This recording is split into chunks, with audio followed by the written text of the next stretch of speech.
drum to what we love. Risk the follow, we have felt it all come crashing down from far above. Stars are rising, countless worlds colliding, only one will take it all. Can we bring to fall the giants? Can we make the final call? We are the ones to ignite the darkened skies, the champions of the world that we defy. A solo ride of the few who rise up high, and we all fight at the last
Hi, everybody. Welcome. My name is 4Y4. That is Orbital. We've got CBLOL English Split 2. I guess technically Split 1. Kickoff Split 1. It's the second one. And we've got week number 2 coming at you Yeah. hot. This should be a very interesting set of games. Red versus Fluxu. Could be pretty one-sided. Loud versus Pain, though. I think we're going to learn a lot about both these teams. One of them is very much in crisis. Orbital, we'll dive into it in just a second here. How are you, my friend? I'm doing all right. Very excited to be here. My first broadcast of the CBLOL Split 1 side of things, and I'm excited. Last week's games were quite interesting to catch up on. A lot of changes have been made, even back then, but also recently. So this week is still within the realm of teams needing to prove themselves, like you kind of said, and, kind of stepping up to their game. Yeah, so let's get right into it. Our first series of the day is Red versus Fluxu. We've got 2 best of 3s, Fearless, first selection, all that good stuff. Yada yada. And we've been here before. Red Canids, we can get that roster up on the screen for you. They have made a ton of changes. In true Red Canids fashion. It's just every split, if it doesn't work, nuke the whole thing. And you know what? I can't really knock it because I have to give them the benefit of the doubt. The last couple times they've nuked their roster, it's worked. Zinz, Steps, Kaze, Morteus, and Frosty, and CBLOL enjoyers will remember, like myself, this Steps is a different guy from other Steps. That Steps had a 3 in his name. He was an AD carry. He played for a long time, kind of in the pre-franchising and then into franchising, kind of bounced up and down between Academy and CBLOL. This is a different Steps. He is Latino, so we got a Spanish-speaking mid-jungle, and then Zinz up in the top side. Red Academy came up. Morteus, yes, that is that Morteus, and then Frosty. So a much more stable kind of bottom side. And Orbital, I'll pass it over to you like this. There was an audio clip kind of from the listen-ins where Kaze it went viral this week because Kaze kind of jokingly told Rebello, man, I low-key kind of wish you were he's like, I wish I had an AD carry like Morteus, man. He just every game just goes up 10 CS, gets 2 kills, and then just right-clicks people. And Rebello's like, yeah, but and he said something like, but that's no fun or something like that. So clearly this is the direction they want to go in, a little more stability in the bottom lane. Yeah, and I think every team can kind of go for that as well. I don't see any problem with wanting to go towards stability. The problem is are you going to bring that stability? It's all fun in theory, right? But you got to be able to prove it on the stage as well. Not only that, Zinz, as you mentioned, also being promoted from the Academy side, this team, even though they beat, in your words, which is probably the best way to put it, I think, they beat their boogeyman last week, which was a fantastic way to put it. They still got to prove themselves. You're making shifts even throughout weeks 1 and 2, and whenever you bring someone in, especially after Rebello, I think, put on a very decent performance back in week number 1. To change it out to Morteus, it says that we're going to higher peaks, which means to me, much cleaner games. You're bringing in a roster that has so far only been tested with 1 series. I want to see even better. So if you're bringing Morteus, I expect much cleaner games, no 40-minute banger. I expect, 30, 35, maybe a little bit shorter, and cleaning up everywhere, like Kaze is saying, in that bot side, Morteus getting leads and just kind of running over the game. He will do so alongside Frosty. Yeah, Frosty, played the support Ashe last week, so definitely that was interesting. Some room to cook. Yeah, that was that. I did not like seeing that one. I'll be honest. Yeah, no. On first blush, it's because in the meta these days, right, Orbital, it's there are a couple kind of tried and true bot lane pairings, right? Ashe right. Seraphine, Ezreal Karma, right, and you don't really separate those as much. And in the bottom lane early, it didn't go well for them, right? They kind of got pounded by the Ezreal Seraphine because Redbird said, okay, you're not going to take the Seraphine. Guess what I'm going to take? This incredibly oppressive Enchanter AD carry or Enchanter bottom laner support that we're just going to kind of try to run over the game with. Now, they didn't win, so that's where you point up to the sky and say scoreboard. But on the other side of things, Fluxu, they look like a team slightly improved, or do they? Or did they just play Leviathan? That's the eternal question we find ourselves asking. But it is Curdy up in the top lane, Peach, Cody in the mid lane, subbing in for hold on. Who the hell played mid lane for Fluxu last split? Find that out later. Is a question. Yeah. And then Bao and Momochi. Momochi, kind of a guy who's been, again, kind of up and down from CBLOL to Academy, up and down. RMC would know a little bit more about him. It was House and Pro Delta. Okay, I wasn't sure if... No. Yes. Was House and Pro Delta. Yeah, because they went over to Fluxu. They were on Leviathan.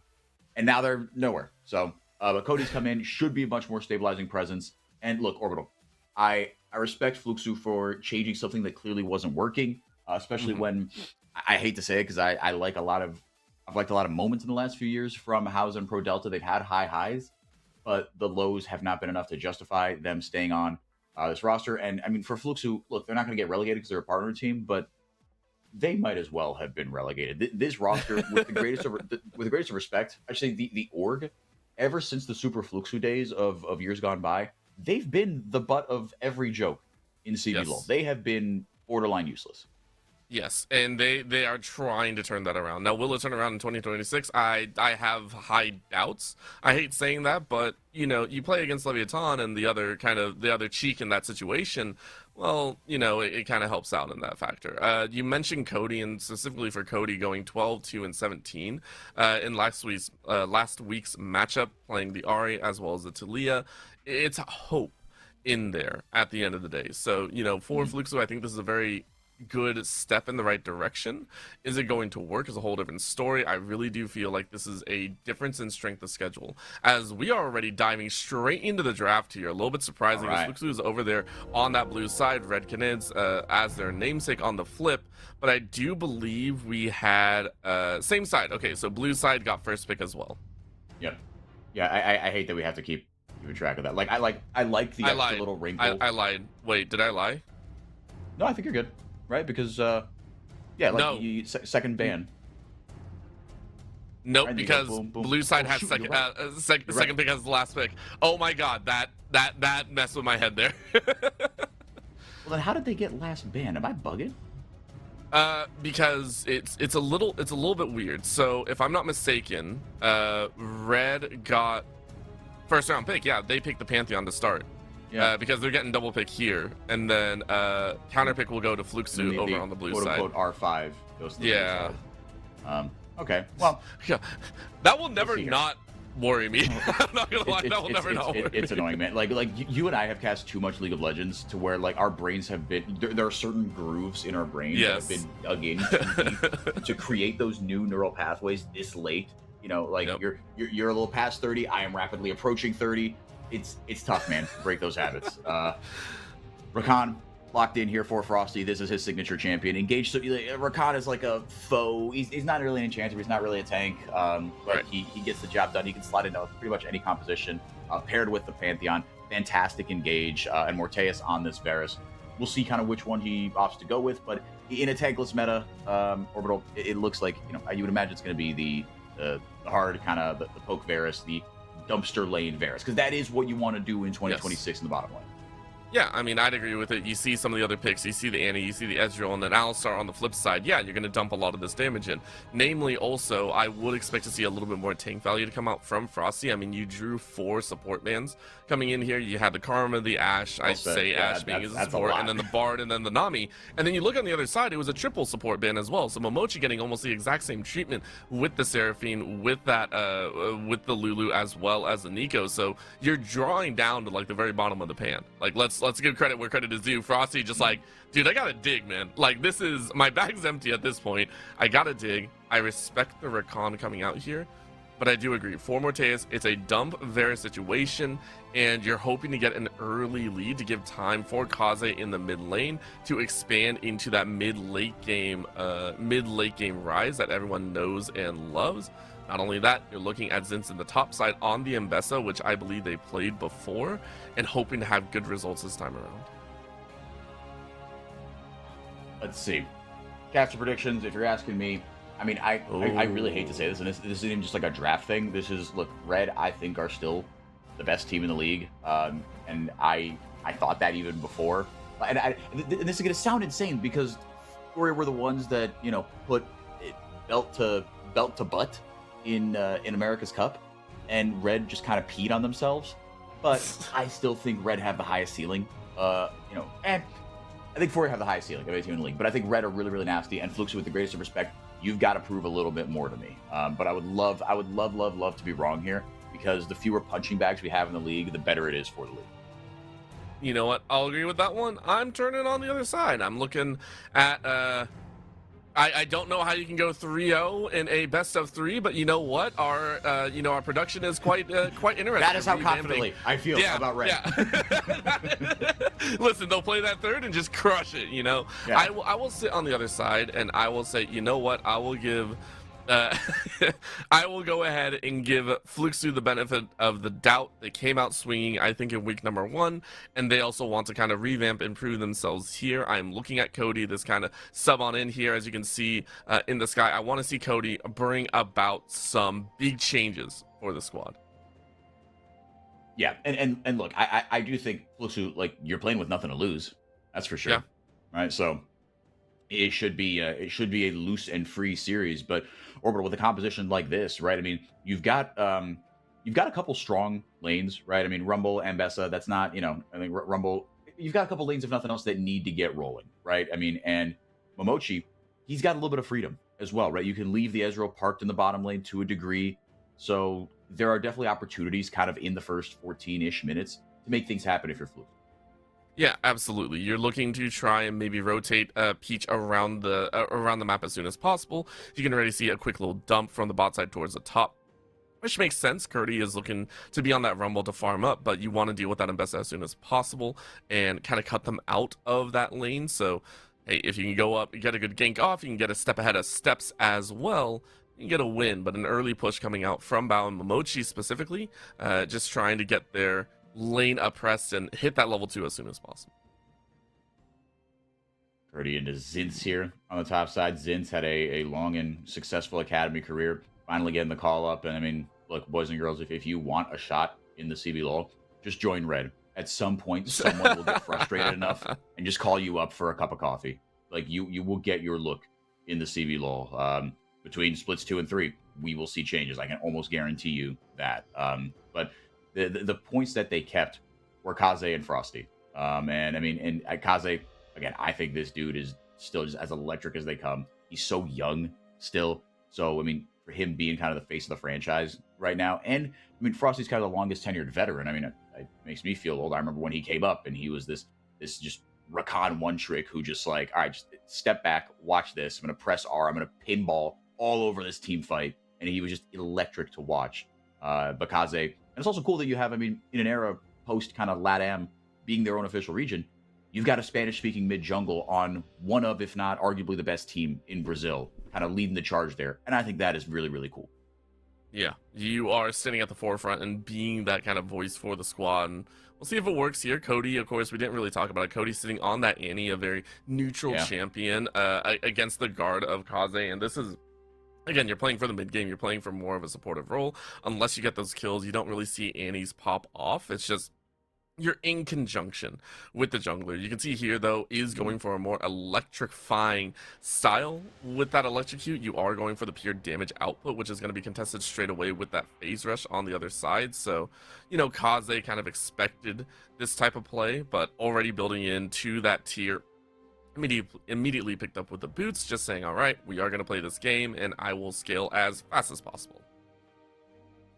Yeah, and the Annie, kind of to your point, Orbital, right? You are there to press flash R.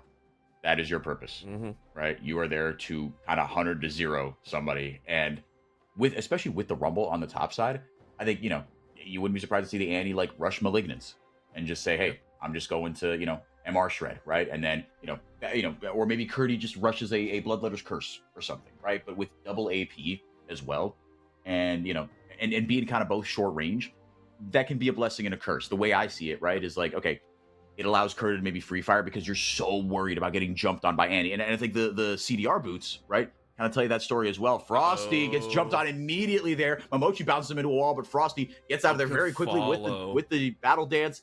Bao going forward, flashing forward as well, get the autos down, but too many bodies from him to land a Mystic Shot in, and now some jungle help coming as well. And she looking for the turn. Peach knows there's trouble in the air. He gets out of there. Momochi, maybe he's the sacrificial lamb here. Steps, lands the Comet Spear, and Momochi, he might just be the one that pays the price. First blood over to Steps.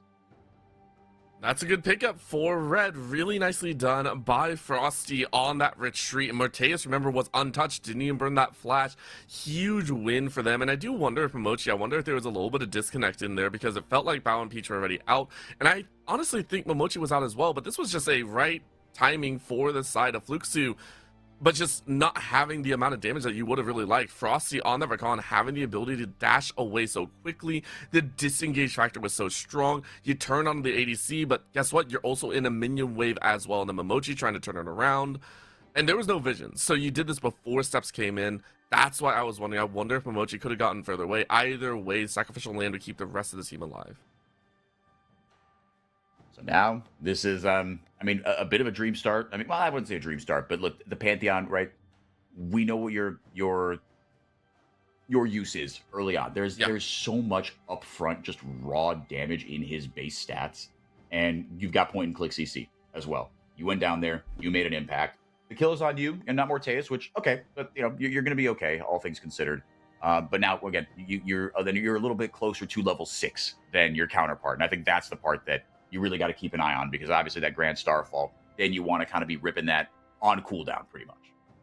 Yep, it's just constantly looking for that advantage, and gaining that win on the bot side now also puts, I would say, Bao and Mochi into a little bit of a crosshair. Top side, we're seeing a fight. Yeah, Curdy still holding on to the equalizer there. Nice. Kind of gutsy. Held on to the flash, held on to the equalizer, and said, no, I know you don't have enough damage to kill me just yet. And both these laners, you can tell by their builds, Orbital, really opting in, really knowing that, look, I'm going to be spending a lot of time across from you. And I know that, right? The Hex Drinker there for Zinz early on, and the armor boots for Curdy as well. Between that and Morteus, he knows that there's going to be armor that he's going to have to deal with. And the auto attacks, the constant shuffling in and out of the fights from Zinz. Curdy eventually does drop that equalizer, just I think for a way to clear some space as he retreats and gets back to lane with a little bit more in his inventory. Yeah, I actually didn't recognize that it was double defensive on that end. I was really hoping for a little extra burn, but good respect from Curdy, which means you actually save your flash this time around. You're able to keep the flash up in case you need to get into the mix. However, the TPs are down inside the jungle, though. Steps saying hello to Peach, but I honestly think neither side is going to work. However, Realm Warp. Ooh. Yeah, Kazir coming in there with the Realm Warp. This will be a 2v2. Frosty trying to make it a 3v2. Peach and Cody. Cody kind of stuck in an awkward spot here. And the Crescent Guard gets absolutely nobody. Jumping in afterwards is Kaze and Steps. No. And what a Tibbers from Cody. Might have bailed his jungler out. Unfortunately, the kill goes over to Red. But fortunately, it is on a support. Could have been worse, but still not ideal. I mean, I honestly think that was a big win for Red, though. You saw the dig come out here from Fluxu. Fluxu were about to get away. Peach was about to survive, but it's Frosty yet again who, on the bot side, was able to curb their mistake. Bao, though, starting to find some revenge. Looks like Morteus is going to be safe for the current moment, but I have to go back to it. Frosty so far in the early 8 minutes here, looking amazing, even though they were quadruple banned in the early champ select. Yeah. No, he's certainly doing all right. Like you said, it was a lot of attention paid towards him. I'm glad you called that out in draft. Yeah, I mean, that's 2026 for you, right? There are a couple of, like, and I think it's because there are certain pairings that are so kind of married to each other. You say, okay, if I can ban one side of this, I can low-key kind of ban the other side. Now, yesterday, Red said, actually, I'm just going to play support Ashe. So, a little middle finger to your draft strategy over there. But usually that's how that works. Mm-hmm. Well, it's actually why it drew another ban, right? It should have been triple for triple, and instead it was quadruple versus triple. It's like, okay, yeah, exactly. this is kind of stupid, but we got to do it. We don't want to deal with it because we don't want to get to that point in the game. Either way, though, I give a lot of credit because you called it out. Red themselves feel like a much more cohesive and put together roster. They're a team that, you know, might be, you know, down there at the butt of the jokes, but they deserve a... Not the butt of jokes, I apologize. They're looking at that chance to kind of continue on their dominance run, and they want to prove it over and over again. They're a squad that wants to continue to showcase every player's strength and to be able to bounce back from a very rough gank coming in from Peach to then dive on Peach again and put them further behind. I think this is a huge victory for them. The question is are they going to rotate that into the global advantages? We're about 9.5 minutes in. No dragon has been taken. Fluxu actually got the 3 grubs that you saw on the top side.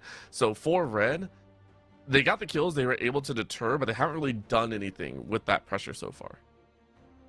Yeah, and kind of, you know, the longer this game goes, the more you kind of worry about that. Nothing, no like cataclysmic leads, right, one way or the other. No tower's been taken, and Flukes who actually have kind of responded with, look, okay, we've got some grubs, right? We've only got one marksman to kind of really take big advantage of that, but you still got three kind of very strong lanes with a lot of damage that can wave clear very well. Cody and Curdy and Bao can all wave clear, very well and then decently well. So game's still at a very kind of fun spot here, a bit on a knife's edge. You do favor the side of Red Canids as far as the scaling is concerned. I'm not worried about Morteus in terms of the lethality that he's building, because guess what? You've got no true tank on the side of Fluxu. Grand Starfall coming in hot. I keep calling it Grand Challenge. For years, I cannot. I know it's Crescent Guard, and then Grand Challenge comes out of my mouth. I don't know why that is, but either way, you've been in League too long for it. That's all it is. You just had too much knowledge in your brain, man. You had too much knowledge. No, and that there's like, and occasionally the spells will get like on a mini rework. Sometimes the spell names will get changed, and that'll throw a wrench into your brain, right? As Red, you take, and you're a play-by-play. We're both play-by-plays by trade. There are just too many names rolling around in our brains. Yeah, I remember the days of trying to toss out, a single ability name, and I was fine with Wither on Nasus, and then they decided to start putting sentences like it's an isekai all over again. I'm not doing that. Like, I'm not gonna say, the spells Wither away or whatever, but we are gonna see Peach get a little bit contained here, but is able to steal away one extra camp. And for Peach, this is quite important. You are on pace behind by 3 camps, which is not bad, but mid lane, Mochi gets the bonk off. Cody has the charge up for the stun. Gets Tibbers down. Very much just kind of dissuading anything further. Obviously, Tibbers on a much shorter cooldown than the Realm Warp, and the Realm Warp obviously not a combat ultimate. But I think both teams kind of recognizing that, this game could get out of control here if we lose kind of one big fight. It's been a more measured game than I think we're used to here. But the Public Execution will come out. CC chain followed up there by Steps. Going to drop. The equalizer is Curdy, and Zitz just follows up. Steps going to grab himself the kill assist going over to the top lane.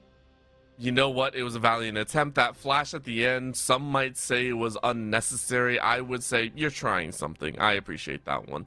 And again, it is that aggression. So Steps now taking necessary steps forward to start getting aggression on all the lanes, start getting advantages across the rest of the map. You've held bot lane, you've held mid lane, you've taken down your enemy jungler as well, and now we start to see Zinz once again allowed to flourish in this position. You got an extra plate off the tower, you're able to go back, complete your first item, role quest completed by Morteus in the bot side, second to Zinz so far, or maybe not a complete item completion. I think that I apologize, I think the Hex Drinker was just there as a buffer, so actually went with component piece instead, even against the grain of getting the boots. So still slower than Curdy, and yet still dealing some nasty damage. Yeah, like you said, it slowed down that first purchase, which always feels bad. But I guess the thinking is, I'm just thinking out loud here, is with Ambessa, you are already so shifty and mobile. Maybe you don't need the boots, right? Especially early on, and you're just kind of navigating these 1v1s. But yeah, Zin's going to be slowed down a little bit on his way to his first item. Maybe he slams that maw. Well, okay. More coming in Steps. There's that double global we were talking about. Curdy not having a good time. He was not long for this world. The burn won't be enough to take down anybody. Another kill over to Red Canids. They're up 4-0 here, Orbital. I mean, that's one way to also say, who cares about boots? Kaze might be on the rough side of the battlefield, though, and that is going to be the turn. This is maybe? Nah, you're going to run away from this. Kaze's phase rush.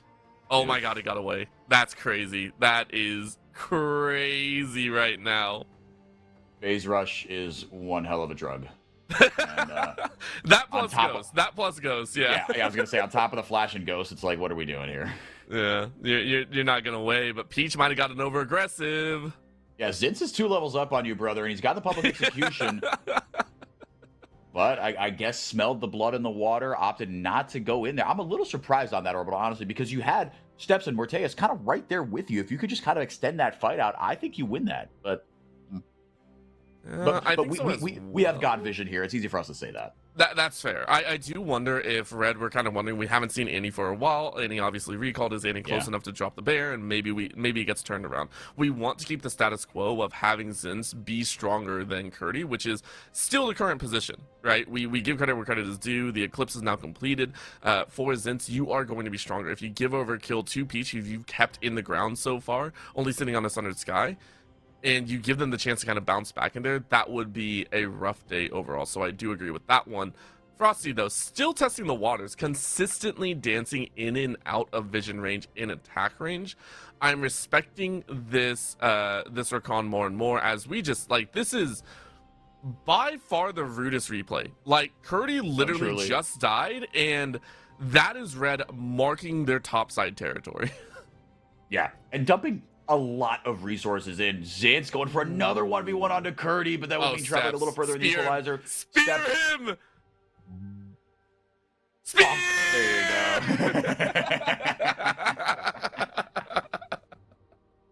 go. Dumbest call I made, but I was waiting for it. Dude, Curdy had absolutely no idea. No. Just completely clueless. And a spear comes flying out of the brush. You go, ah, shit. And then bonk. Just lands in the back of your head. 5 up for Red. But another neutral objective taken by Fluxu. They've got themselves a Rift Herald here. Orbital still 0-0 in terms of towers. Or just as I say, that looks like Zintz is going to be taking that bot lane tier 1 down. Bonk. There you go. So that'll go down. I think you drop this in the mid lane. You got to try to open this map up somehow. I think for Red, they're okay with this current pacing because now they got the dragon stacking as well. But I would like to see it at a much faster pace as well. For Fluxu, I think they're still just kind of grasping at straws. A lot of their engagements, a lot of their tools have actually been shut down. Peach hasn't gotten a clean engagement off the Crescent Guard as he's used more as safety. This might be the chance, though. There's that double global.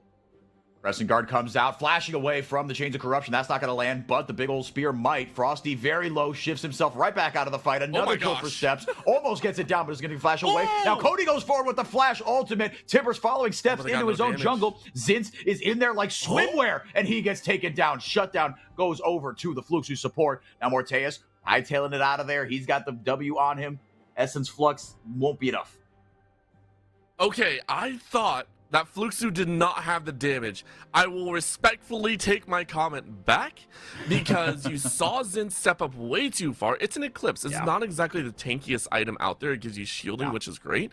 But in terms of defensive stats, it's very, very weak. And you saw how quickly once Zin's kind of got out of position, got annihilated in their immediate drop of that burst damage, and you just got destroyed. So huge job by Fluxu to gain some win in what looked like a very precarious position. Yes, I think at the end of the day it was a 1 for 2, but it's still a kill that you really, really needed.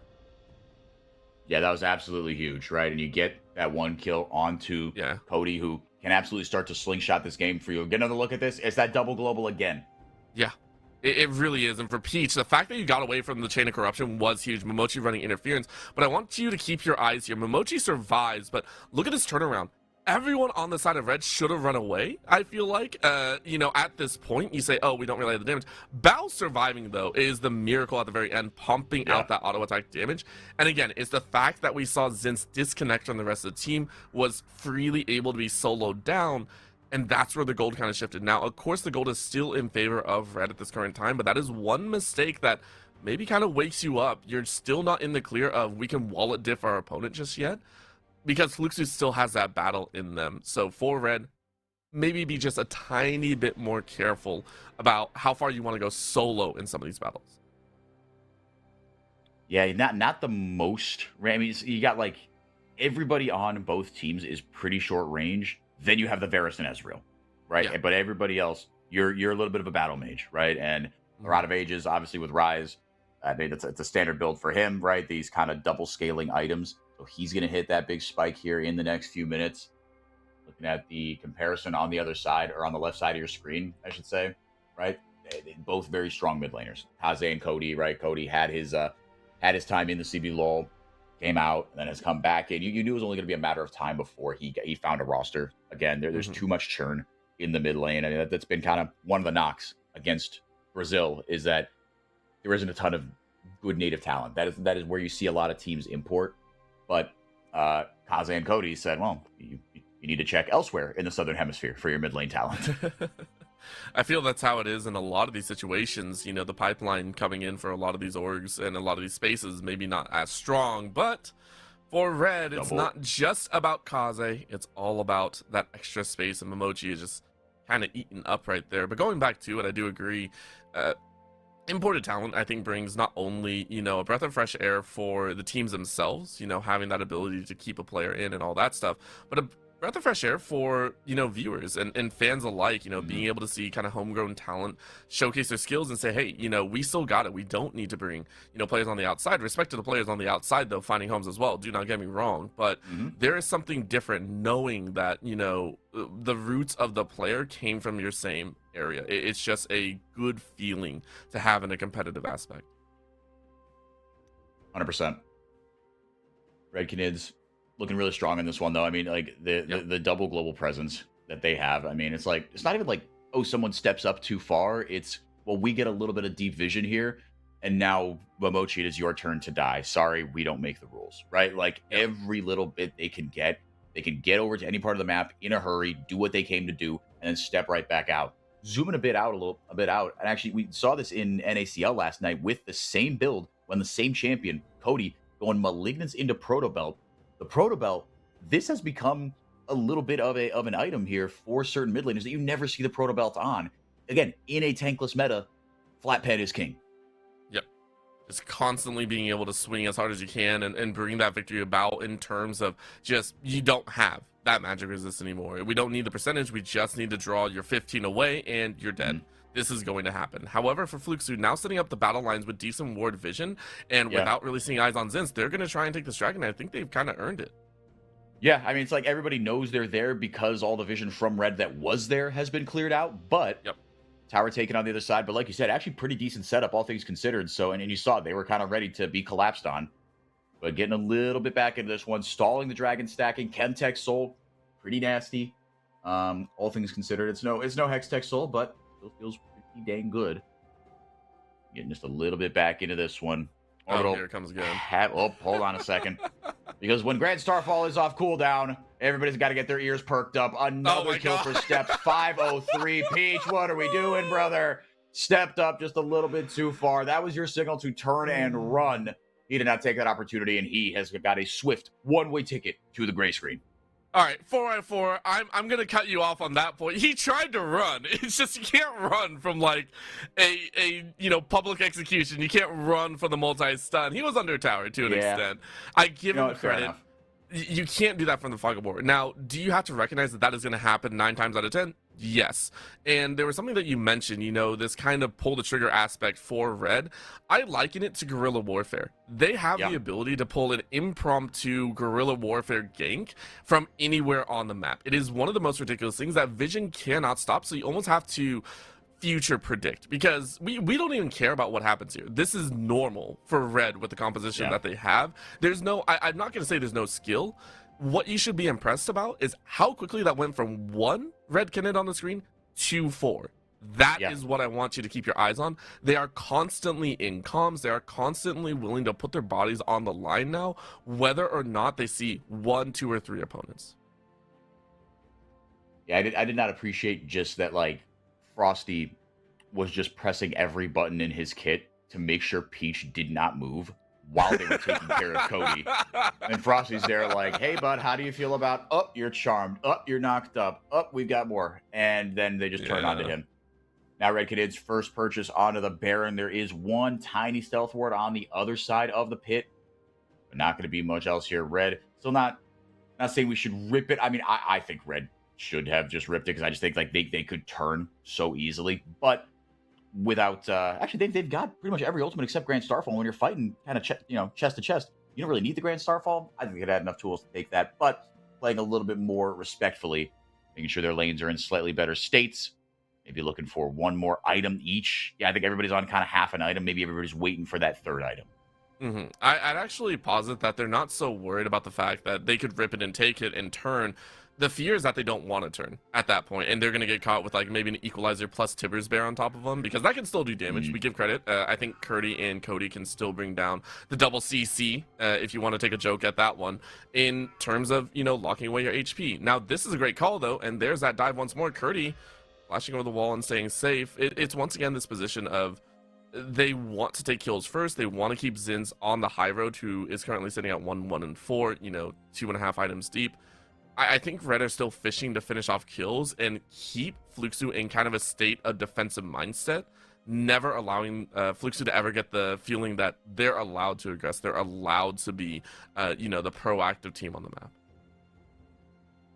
Yeah, they absolutely have been kind of from start to finish. There have been few kind of proactive plays from Fluke. So it's not even a knock on them, but it's just this suffocating pressure. It's the position that you're forced into. You were not given a choice. No, exactly. Yeah, Red did not allow them to have anything else. Look there. If you picked steps for fantasy, well, congratulations. You're off to a roaring start here. Mm-hmm. If you picked him for Pantheon, I mean, you should be picking Pantheon for fantasy kind of no matter what. In a 3-game series, even with 2 games, odds are the Pantheon will be. Well, I guess he could just be banned out both games, but you catch my drift. This champion is absurdly strong right now. Yeah. It's frustrating because I hate the point and click CC, even though I used to play point and click CC champions. But it's so nice to have, and the fact that it didn't. I just. Dang it. The fact that for Red, it didn't really even start in their favor, and yet they built it into their favor because of the bot lane shenanigans. That was one mistake, right? It was a singular mistake that it feels Red have really rolled into their own favor. And at this point, 26 minutes into the game, you are staring down the barrel of, a 6.9k lead. Huge lead for Red. And now you're saying, okay, well, what about the scaling? Pantheon falls off, right? Yeah, sure, Pantheon falls off, but he still got the Sun. And guess who picks up the slack? It's Kaze. Kaze is now sitting on 2.5, already building into, I want to say, an actualizer. I think that's third, unless that has changed. I'm sure it has, actually, and I'm just misreading it. But we're looking at more. Here we go. Frosty going in, clears a screen in about half a second. Now the stun goes down from Momochi trying to fight back, and now Steps actually completely isolated. Peach has the bar on him. Now he's got a Guardian Angel, so he will come back eventually. Public Execution lands. Zin's able to wrap around and rescue the fight for Red Canids. And that, I think, that's just a wallet diff, Orbital. That was not a bad look from Fluxu, but they're down too much. 100%. This is now that point of wallet diff, and Prop Security tried their best with the Bloodletter. We saw it on the back end, and you mentioned it before, just grabbing that, shredding that MR as much as possible. There's not much you can do, right? That was very, very difficult. Good stop by Peach to try and get that GA off, but it's too hard. There's too much gold on the other side, and you really, really wish you could have just stepped onto Steps, gotten the GA plus the kill, and then walked away. But great collapse from Red as they're still in the lead. Baron now in their pocket on 5. Now, what are they going to turn this gold lead into? They're up 9,000 right now. Feeling really, really good about things. Dragon is up. And guess who's first one there? Frosty. Fluxu can't even get a Dragon in response. That feels really bad. I mean, look, not that one Chemtech Drake would have made a massive difference, but it puts you in a position where in 5 minutes you don't have to fight for the soul, right? That's the real kind of upshot of it, if you will. And now there's a chance for Red to really blow this one open. I mean, gold lead-wise, they absolutely have. They're ahead in map pressure, but take an inhib or two, start dotting some I's and crossing some T's, and looking ahead to game 2. Pretty masterful here from Red, you have to say, Orbital.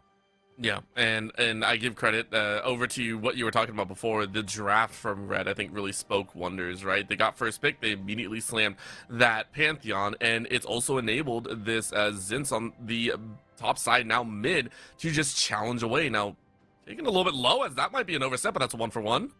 It's a 1-for-1 so far, but then Curdy is locked up, has to turn right back around. The rest of the cavalry showed up. It was good there for a bit, right up until it wasn't. When the rest of Red showed up, they had absolutely no chance. Now the Grand Starfall in. Tibbers is chasing Cody down. So much damage in the kit for Steps. One spell rotation on a squishy target, even this late in the game for Pantheon, could be a death sentence, especially one that is 7-0-7. Welcome to the CBLOL, young man. Steps, we are happy to have you here. That should be game. It's all done and dusted. HP bars are a little bit low. You could probably take both towers. No, you got it. Easy fly through on the finish. Well done to Red. This is the new look Red, and they look strong. And I think, look, it was closer against Loud. Luxu, they look improved, but maybe still not the best opposition. But you're 3-0 in the CBLOL so far, and that's all you can really kind of say confidently, and only beat what's in front of you, right? So hats off to Red. Luxu had a couple good things going kind of in the draft, right? You saw the power of the Annie, but again, I feel like it was something that we talked about earlier. I think you put it well, right? Is Fluxu were not able to play the game on their own terms, essentially, right? Red was constantly the one pressing the gas and saying, go forward, go forward, go forward. And Fluxu was reliant on, okay, if someone oversteps, then we anti-slam them. And that's kind of all you had, right? But like even in that last fight, you saw the damage that they had. But once the rest of Red Kid showed up, it's just curtains, man. They had too much. Yeah, and I love the fact that you pointed out the Annie, because I want to talk about where the synergy is supposed to come from. When we take a look at Annie, normally you're pairing with something else in the game and on the team, and that usually comes in the form of the jungler. Peach actually was trying the most to try and get around with the Xin Zhao throughout the entirety of the game, but and I mean, when we liken a Xin Zhao, normally we see some of this early mid-game pressure. We see the dives in, we see the aggression, even in the bot side. It's the fact that Red not only took a victory in the bot side, but they started pinning Peach into the wall very early on in the game state, meaning a lot of the crescent guards were used on the defensive end. You were never getting that proactive jump in followed with the Annie. So one of the linchpins for this Fluxu composition actually fell to the wayside very early on. So it's not just the fact that Cody tried his best and just wasn't able to get off the ground. It felt like Red systematically knew how to take apart this composition of Fluxu very, very standard way. And they did it so cleanly as well. I'm very excited for game number 2. We will get you there just as soon as possible. Don't go anywhere. We will be right back.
Welcome back, everybody. Fluxu versus Red, game 2 coming at you here. I am so 4x4. That is still Orbital, and hopefully this one isn't as one-sided. I was hoping for a little bit more, but especially considering Red. I mean, look, this is clearly a strong team. This is clearly some strong individual members, even the ones that were brought in. But Steps and Zints were unproven at the top level, but they fit like a glove, man. Especially Steps. Yeah. We gotta give this dude his flowers. A 707 Pantheon performance. I mean, just demonic, like on that champion to get the snowball going, and then to actually still be like, actually, I'm still the main character. Everyone file in behind me. Crazy. Right. I don't think we ever saw Kaze get off the ground because he never needed to get off the ground. Like, literally, the ground crew was like, we got this, guys, don't worry. Big ups to Steps specifically in terms of once it turned level 6, I think you mentioned something, we needed to see that Pantheon fly. And Pantheon did fly, and will it happen again? I have no idea. We are looking into game number 2, though, as Fluxu have once again opted to be on that, to be that first pick, I believe, with Red actually choosing blue side. Red's on red side. No, they're on blue side. Yeah, I see. I'm still scrambled. It's our brains, man. We gotta rewire. We gotta pull out the wires, plug them back in. Yeah, annoying. I don't. For my own good, I don't pull that flap open too often. But yes, first pick Vi, brave. I mean, look, and then your blinding's ahead. Okay, and that I don't kind of hate as much. You're gonna get strong scaling out of it. You're gonna get decent dueling out of it. But Vi coming in blind without, you don't know what she's going to be paired up with, right? You buy Ari or something else with kind of, decent CC as well. But you've kind of shown your hand, right? And there are a number of champions that can opt out, let's say, of being engaged on by Vi. Yeah, I would 100% agree with that. Not only that, you're going for more escapability with that Aurora being drafted in here, but then an immediate hover of the Ari, which is a tried and true combination. The Vi Ari is obviously one that teams have used to great success. In this current situation, I don't know how much leverage you're going to get, but it's putting a lot more Otis onto Cody. Cody, who in last week played this exact champion with a pretty hefty scoreline. I don't remember exactly what it was, but was able to roam around, but instead it's just a hover. The Renekton now hovered across, so wherever Fluxu decides to go, it will be looking like one of the solo laners, and it is a match assuming that is a Zehen top. You are hoping that Renekton can kind of power them down. Yeah, or just get ahead early, if nothing else. And Orbital, I looked up that score line, 707. The same thing as Steps' Pantheon in game 1, 707 for Cody on the Ari, 20 stack of Medjai's. It was quite the monstrous performance there from Cody into Enga's. Actually, into Enga's Aurora as well. So we will have that matchup again. And it's not even Ari. Shut up, 4x4. No. It'll be Zoe instead. And listen, I got so excited for Ari as well, and then I got swapped to a Croc, so, we'll take that for what it will. But the hover was one that I was noticing. So remember, in the previous ban session, we saw a quadruple ban of supports because supports were left to last. It was a hover of the Nami. Both teams were kind of deciding if they want to pull the trigger on supports, but I think they're deeming it that Frosty and Momochi have deep enough bags that they can kind of roll with it. At this point, it's more important to keep the even status quo of solo lane, and jungle pickup. So we have locked away pretty much the entirety of the top side of the map in a very interesting format. I'll be very, very interested to see if it's double ADC bans or double support bans to follow on through for either team here. Yeah, because rare kind of reversal of draft is we're going to slam our jungle and so it will be Zehen in the jungle, right? And then jungle and solo lanes. So those have already been decided. And then how do you kind of dissect and take away these other pairings? Karma taken off the board. Does that preclude Ezreal? Ezreal, I think no, because you could just pair him with so many other things. Well, Ezreal's also out, picked right? in game 1, so yeah. it doesn't matter. It's okay, dude. No, this entire draft felt like we were kind of tossing in the middle of it. I 100% agree with that one. Knocked off the board. The Ashe is off the board as well. Lulu off the board as well. But the Yunara still up. Ashe off the board. You could still pair Seraphine with something. I'm very interested to see where these teams go. Yeah, I like the call to the Yunara. I believe Morteus and Bao have both experience playing this. Obviously, Morteus, rounding in the corner. But the last ban here, I mean, if you're going to go for another ban, I would assume that you're going for a double support ban. Another engage tool probably taken out of the table. No, it's Anivia support that they're focused on here. A little bit surprising and maybe out of pocket. For Frosty, though, this does kind of preclude that Ashe, like we're pulling something out of the bag.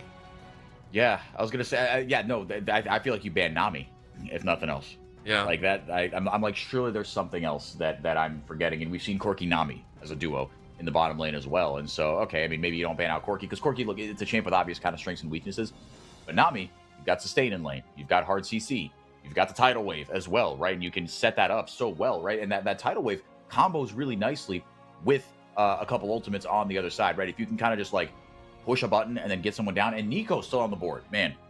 Yeah. It really does feel like Fluxu kind of said, okay, we're leaving the doors open for just about anything. Like, we saw the Nami, we didn't want to ban out one of the others, we want one of our counters. I appreciate this. What are you going to pair with it, though? That's the big question. I think Morteus and Bao both, they had moments of glory. I mean, the Ezreal, obviously, Bao played to an exceptional degree, but the Varus was just a little bit stronger. And you're going for the Jhin.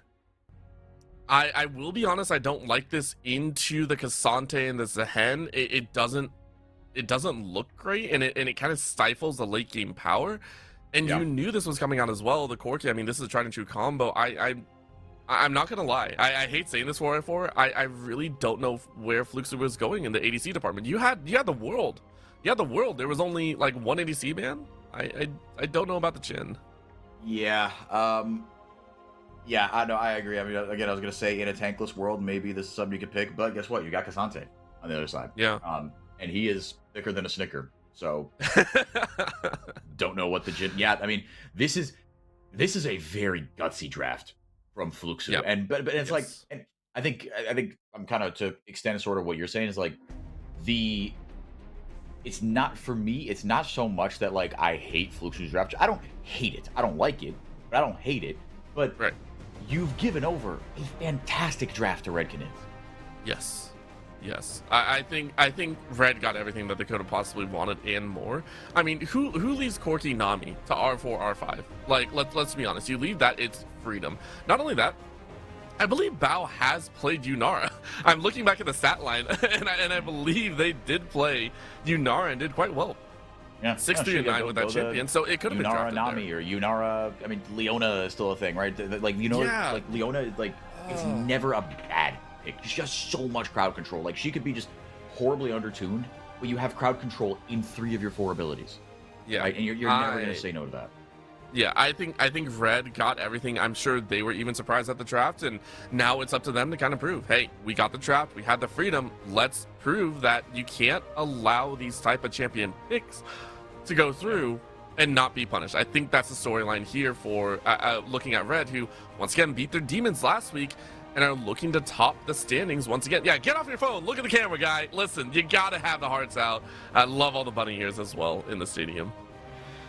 Yeah, always a good time in the CBLOL arena. Yeah, I mean, but Fluxu, I mean, look, let's talk about that win condition though, right? Because this is a ton of early game power though, and I think that's one thing that this draft does have, is that in the first few minutes you've got strong lanes, you do have a lot of crowd control, and I think that should be given credence too, right? You have, Zoe lands a Sleepy Trouble Bubble, it's curtains. Vi can lock someone down. Jhin, Nico speaks for herself. There is a ton of pick and a ton of snap engage in this Fluxu composition, so there are strengths to it. Yes, but that also goes into the fact that we barely saw Fluxu have the initiative, right? So that's the other side of the coin. It's just like, you're now bucking against what did occur, I want to say, in the previous game of you never got the freedom to actually play your game. And when it comes to CC in early game, you need to have that freedom, which you're not even getting, because Steps does an early invade uncontested, and Peach is lost in the sauce. Peach, he's getting the bookie into karaoke treatment from last year, if anyone in the chat was around for that one. Just getting just getting his salad tossed right now. And Steps, like you said, he's got 2 wards of deep vision. I mean, look, you don't need the other vision to tell you, oh, if he's not here, then he's over there. Fair enough. But, Steps with the first purchase now. And let's see now how Peach adapts. Because, again, as a Vi, I mean, juggling in general, the name of the game is efficiency, obviously, but Vi can impact things pre-6. So let's see what she does and how she opts to spend her time. It looks like they're going to cut it straight to vertical jungling, which makes sense. However, it was a buff to buff situation instead. And this does change things a bit, not only for the Vi, but also for Momochi and Bao in the bot side, I think. Because I feel like you were kind of hoping to have maybe a level 2 early gank if you wanted to. Now, granted, level 3 is optimal, but for Peach, you are diverting away from this position of an early resonating movement in here. Looks like Steps might look to contest here. Yeah, you are going to look over and you're going to try and 3-buff him. I love that. Hell yeah. He is level 2 still, so he doesn't have that level advantage. So Oh, like you said, he just backed opted off. Yeah. Oh, sad. I want to see the contest again. I'm so sorry. I wanted to see Steps be like, nah, you're not getting my blue. Yeah, no, same. And I mean, but that's the other thing is, I mean, you do have to keep that in mind. Is look, Vi, she does have a ton of damage early on, right? And I think maybe Steps just thought the better of it. Deadly Flourish comes out, 4th shot into Morteus with the bouncing grenade. Almost enough there, but Red Canids, the bottom lane, holds their nerve and holds on to their summoners as well. You know what? I respect it. Maybe I didn't respect that level of play coming out from the Jhin. Early power, as you mentioned, that 4th shot can do a lot of damage. You knock the Corki around, you slow down their pacing of the game, and you get a win there. Top side, we're seeing the exact same. Curdy getting a little bit of an advantage. Now, obviously, we know Zinz is going to be more than okay going down in a little bit of HP factor. As long as you stay somewhat clean in the CS department, you're more than happy. So, for the current lane status, no one's really stepping out of line with the current position, I feel like. Yeah, nothing too crazy. I mean, Morteus and Frosty, look, you've got a lot of sustain in that lane, like we said, but the range isn't ideal, especially if Frosty is not hitting bubbles. But yeah, with Nico and Jhin, I mean, you've got so much range, you've got so much crowd control, and the upfront damage ain't bad either. So, but again, still only up about half a wave. Steps, I should say, back in his own jungle. Both junglers, actually, Steps hasn't taken a recall just yet. I think he will after this camp. Yep. Cody, doing all right here in this Zoe matchup.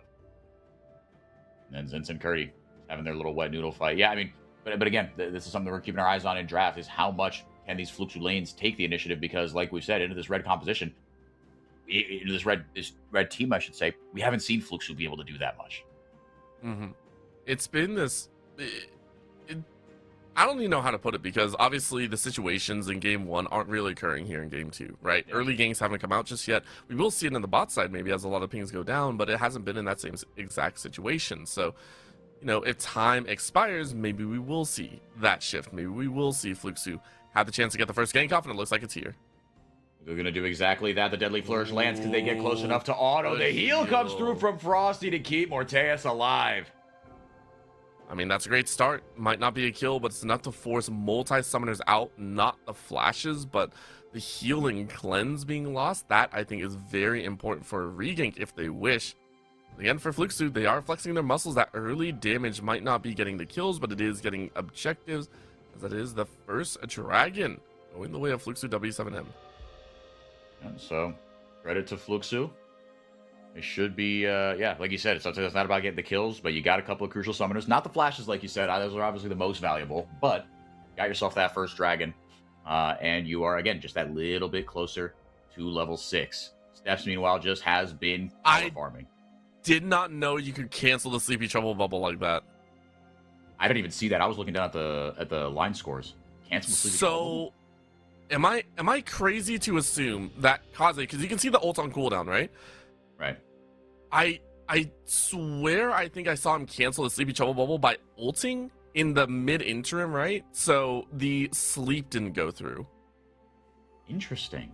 So, like, the hop from the reality to his own world, I don't think he's invulnerable, but he was able to cancel out that sleep. That's just an interaction I haven't seen before. I'm so sorry. That was very weird to see. But I wouldn't be surprised, to your point, if that that kind of like stepping into the spirit realm or whatever throws up some wonky interactions. Yeah, it was very fun to see, and I don't know if they thought there was kill threat, but I thought it was interesting. Cody's probably like, I thought you would go to sleep, but I guess not. You took like some 5-hour energies in there, so okay. Yeah. Uncaps pen writes down notes. Okay, that doesn't work. It's like it's a 1 minute 30-second cleanse, but it's a cleanse all the same. Yeah, exactly. Okay.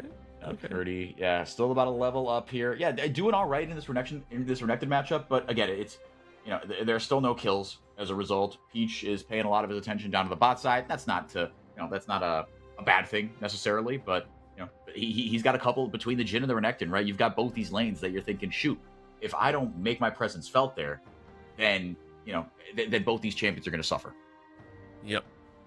But for Steps, it's all about going back to that blue buff, and I love this constant re-aggression in enemy territory. If you haven't gotten killed and you haven't been stopped, might as well keep doing it.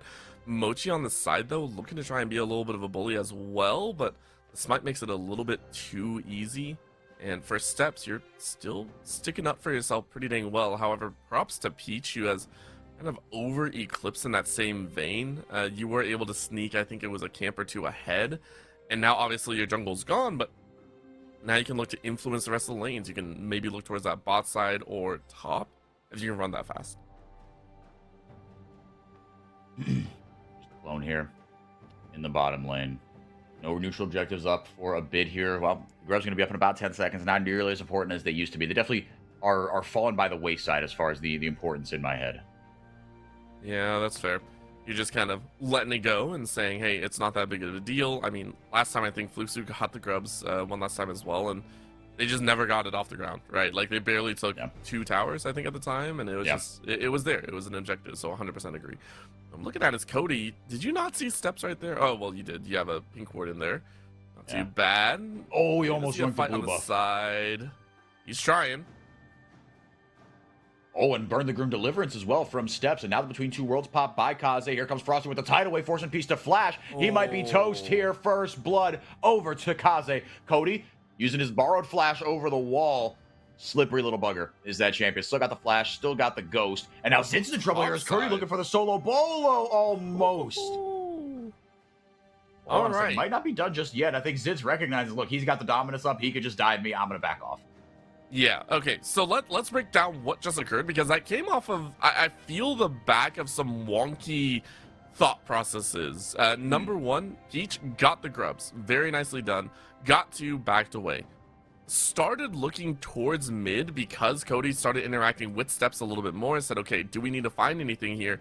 And Cody, once again, burning another ultimate. The problem is there it is again, the cancel coming out from Kaze with this Spirit Realm.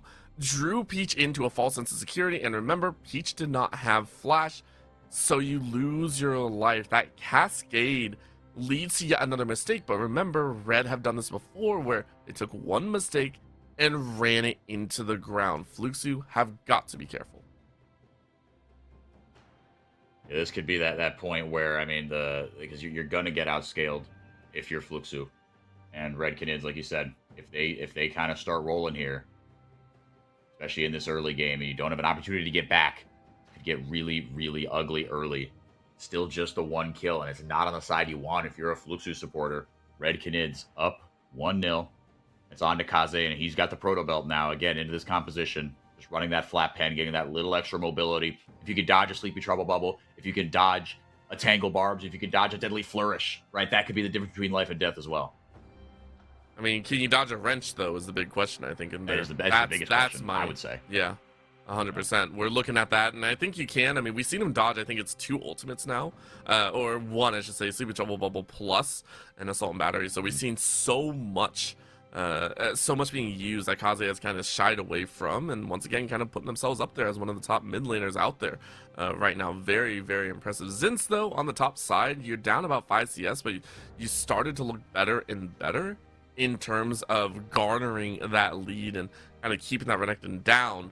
Because of that, Steps is looking for a tower dive. 2 dragons in a row, picked up by Fluxu. Able to push the wave off and ward off the dive. Let's see if he does full channel this recall. Steps. Yeah, just bailing out of this dive completely. Meanwhile, Zin's going to crash the wave in. Curdy going to come back with a Black Cleaver. And I think for Mateus, you don't want to be here. This is dangerous. Cease and desist comes in, but there goes a tidal wave on the back end. Pop Blossom in response. Meanwhile, Morteus actually might be okay. He's going to Valkyrie out of trouble. Morteus survives it, makes it a 1-for-1, but Cody comes down to make it a 2-for-1. Now he's toast. Proto Belt's in. There goes the Between Two Worlds. Cody just going to flash right out of it, burn both charges of that.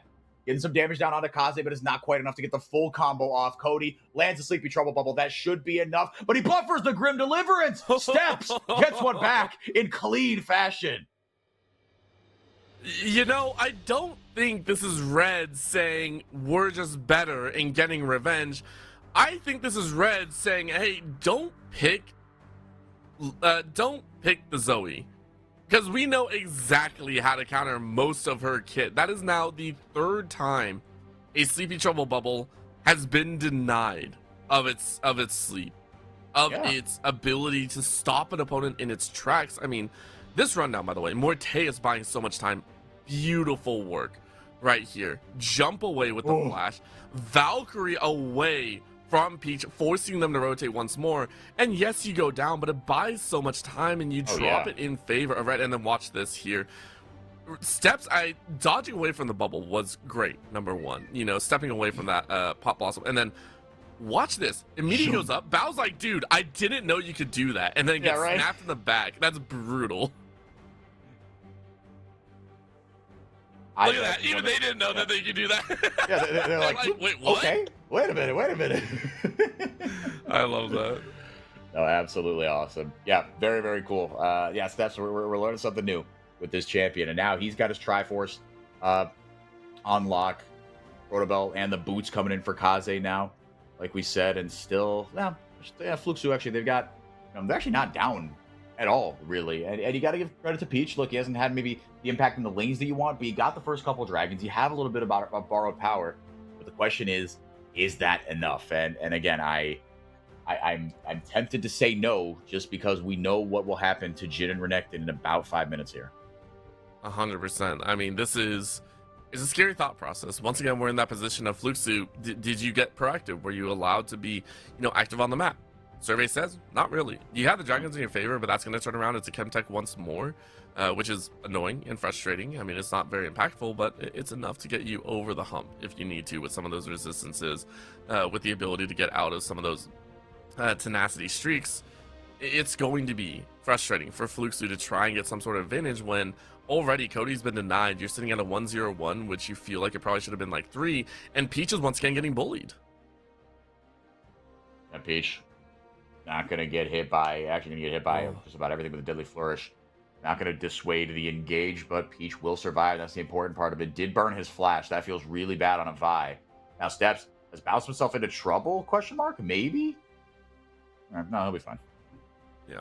I really don't think Steps is ever going to be in trouble unless you're sitting against, in a 1v3. I'll be honest here. I don't think you're going to be in that much trouble. They've already shown a penchant for being able to fly very quickly in and out of battles. I'm also watching this bot side. I wonder when Zinz is going to have the ability to just shut down Curdy on the far end and just be like, dude, get out of my lane. I am a Cassante and I will get the win.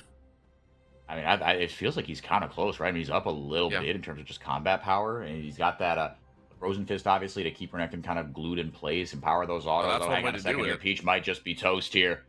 Gets locked down and eaten alive. 1 more kill over to Morteus, and now you got the Corki rolling. But of course, the tower goes down. First one of the game, well played. Or not. Curdy giving a lot of respect over to Zinz. I really do feel like you could have gotten that tower. Next wave, of course, will be the tower, I guess. You play it smarter. Curdy's way smarter than me. Don't risk taking extra damage. That is the right way to play it. Yeah. Well done by Fluxu to get that advantage, and they take themselves a 100 gold lead. I know that doesn't sound great, but it's something for them, I feel like. Yep, and now 200 over the red as they grab themselves a Rift Herald. And again, where are you going to break that open? Because Fluxu actually got first brick, so they're up a little bit in that gold department. But Red Canids, I mean, we still haven't seen a straight up 5v5 by anybody, right? It's been a couple of picks, been a couple of just, fast, like you said, get in, get the kill, get out. There's a ton of burst damage on the side of this Fluxu composition. Now they're going to their credit for their 3rd dragon in a row. Let's see if Red can test. But they're completely blind. They are, but I think Red have enough output to be willing to fight this. They know Bao just entered into the river. They now see Momochi off on the wings, or they see a clone at least. Now they know it's big, and now they can just fight. Pretty pops of dominance. Cody, a lot of damage on a Oh Frosty my on the God, other the side. Herald. Drive it in, Herald, and it's Oh. swiped up. The dragon is taken there by Peach, but now the season desist comes in. The Pop Oh. Blossom over the top. Ton of CC. What can Fluxo do with it? The one guy that wasn't caught in it was Zint, and he is going monstrous, but Morteus gets a kill on the back end. Curdy goes down after getting himself a kill, and Peach has to get out of dodge. Red Canids halt the CC, and somehow with Zint wreaking enough havoc, they've got enough to turn that one around. I mean, turn it around ever so barely, though, because that's only in the kill department. Big props, 2 steps, trying a little bit of silliness, was trying to drive the Herald in, get a knockup, and then get the Smite steal. Did not work. Bold idea. I like it. For Fluxo, huge win for them. I think you lost 2 in payment, but that's not the worst. It was your top end support. No one super major, in my opinion. Sorry, Curdy, sorry, Momochi. You put yourself on soul point. That is a worthwhile loss of your members because now you have forced a fight out of Red moving into that 23-24 minute mark. Third dragon for Fluxo, that's kind of your only positive. Morteus is up 1,000 gold on his opposite number. You get another look at this because Orbital, it started out so well for Fluxo. Yeah, it really, really did. And Cody was able to stay alive, but then take a look at this positioning. That Pop Blossom was net 0 on the follow-up. That's the main problem right there. And this goes back to, I hate saying it, this situation of the ADC using a curtain call. Like, that's not a great follow-up to a Pop Blossom, in my opinion. You want that hard standard damage coming out here. Yunara would have been amazing here. Any other ADC, I think, would have been able to output so much more. You can see it there, 878 on the Jhin when so That's much was done by Momochi to get 3-4 members. It hurts to see from Fluxo here. Yeah, I actually think that damage really kind of tells the whole story. Like you said, it just wasn't enough. And Jhin, I mean, that's just, it kind of comes with the territory, right? It's rough if you're that champion, because I understand wanting to pull the curtain call out, because you go, oh, they're all locked in place. It's impossible for me to miss these shots. There is no better time to pop the curtain call. Yeah, but you know, maybe you just auto attack, or maybe you just don't pick Jhin. Yeah, I'm really sorry. It's all the viewers at home. We are gonna bully this Jhin into submission, like that. Like it's Feels so bad. It's warranted. Don't get me wrong, but it's like we are gonna probably be really mean about it. It's just you could see it there. Opportunities abound for Fluxo, and yet Red are saying, "You have the Jhin. You aren't gonna be able to do too much with it, so we will take advantage of it, and we're gonna keep up with that gold lead." Now, as you said, a 1.6 in their favor. They have the gold. They just need the dragons, and Baron's up in 45. So if Red are able to find a good team fight, able to get a good win, we could see a nasty change come about here. Bao with an open curtain call in mid. I mean, Morteus is eating the damage. Yeah, he's taking a good amount of damage here. Wait for that forced shot. It does land on Morteus, so he got a lot of value out of it. Curdy has shown up via the scenic route. Cody, actually ripping a lot of damage, but he's down pretty low as well. Going to take another tower shot. If that tidal wave clips him, he's dead. But it will not be the case. Now he's got to get the heck out of dodge, man. It's a dire situation Fluxo are in, man. Yeah, I mean, I understand that you're using it to try and push Morteus and Frosty off the tower, but really nice juggling of who eats what ability. They were able to keep most of their HP bar on the 25% and then save their tower as well. Really, really nicely done. And yeah, I mean, yes, you saw a couple towers, a couple damage sources going through. Cody almost losing their life. Main thing for me, Zin's able to break topside tower goes down, bot side nearly the same. So Red are starting to fight back in the global objective take in those towers, breaking open the lanes to get a little bit further into the enemy jungle side. Yeah, certainly done a decent job of that. Baron up and Orbital. I don't think we've got quite enough sauce for either team to take the Baron. You've got decent space control, I will say, with this red composition, right? Popping between two worlds. And the Grim Deliverance, you can get a decent AoE CC down. The tidal wave, if you could see a couple members coming, you can just kind of choke off an avenue completely. But I think the battle lines are going to be drawn around this dragon. I would honestly hope so. I think for Red, this is, obviously one of the first times they've really been put in a situation like this in this series, and I think they're going to handle it very well. You can already see the positioning, a lot of the ward vision line being drawn much further in enemy territory, as well as Momochi getting a lot of damage on the back end in the clone form of the Jhin. But look at the lines being drawn. Very little reach for Fluxu to even get in to clear the wards. And this is also that position of, you don't really have a tank line, so who's going to do that, front line bodying here for your team? Yeah, let's see if it's going to be Curdy. I mean, he's certainly the one kind of creeping the furthest forward. Looking for another way into this fight is Peach, just trying to lock down an AD carrier, someone on the back line. But when you're this spread far apart, Orbital, it's tough to line that up perfectly. Oh, Peach, as the team just kind of bailed on him. No, he goes in. The curtain call goes in over the top. Curdy just sort of walking menacingly, slowed down by the tidal wave. Actually able to take down Frosty with that curtain call. Fair enough there. For Curdy, still just body blocking. He is that frontliner. Cody has the extra flash. He's going to use that to get out, I imagine. But not before he dropped the Sleepy Trouble Bubble. Going to aggro up the Dragon. Maybe not on purpose. Now, Fluxu, they look a little bit scrambled here. Steps, can he get in? Curdy, he's locked down there. Ooh. Now in the backline, Morteus gets locked down, but Momochi looking for a big Pop Blossom. He gets one, but he'll pay for it with his life. Zinz goes all out. He's going to eat Curdy for breakfast. Rips through the crocodile skin, and Red, with their low health bars, are able to take everybody else down. Cody taken out of the fight as well. Deadly Flourish not going to land either, so Red Canids will walk away with 3 kills for 1 and their first Dragon of the game. You know what?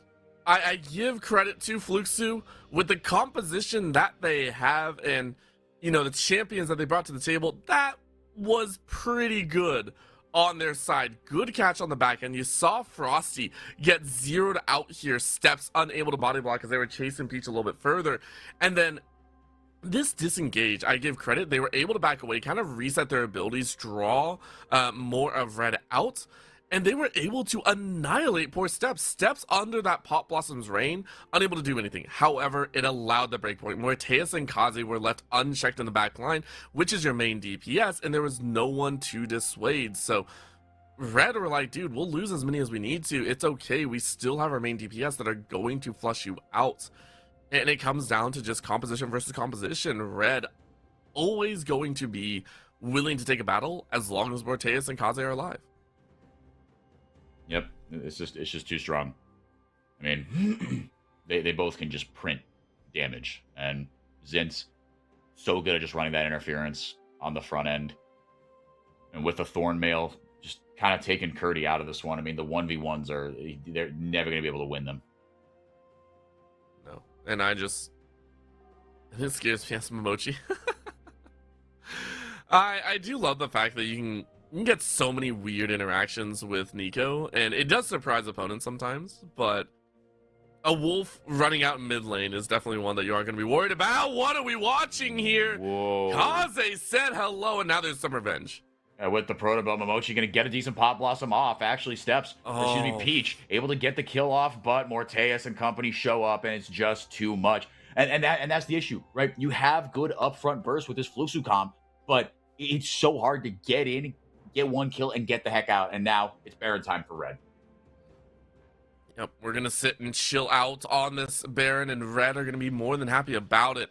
They lost Kaze, but Kaze is doing the job right, and we're at that break point. We're at 25 minutes into the game where Red are like, your comp can't really do anything to us. I mean, we saw, by the way, huge shout out to Momochi. That is now the second, I think, Pop Blossom they had in a row where it catches 3 opponents out. It's a very good catch, and then there's just zero follow-up. Red are at this point where they can do whatever they want for as long as they want, as long as they don't send in their teammates one by one gladiator style. If they're always grouped up, at least 2, I really can't see Fluxu taking them out. We can see here one more time this catch on the far end that a little bit surprised about. I guess Kaze just straight up played with Cody's life. Very nicely done. Jeez, yeah.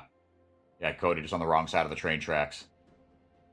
Momochi, like you said, pretty good Pop Blossom over the top, but Morteus just free firing.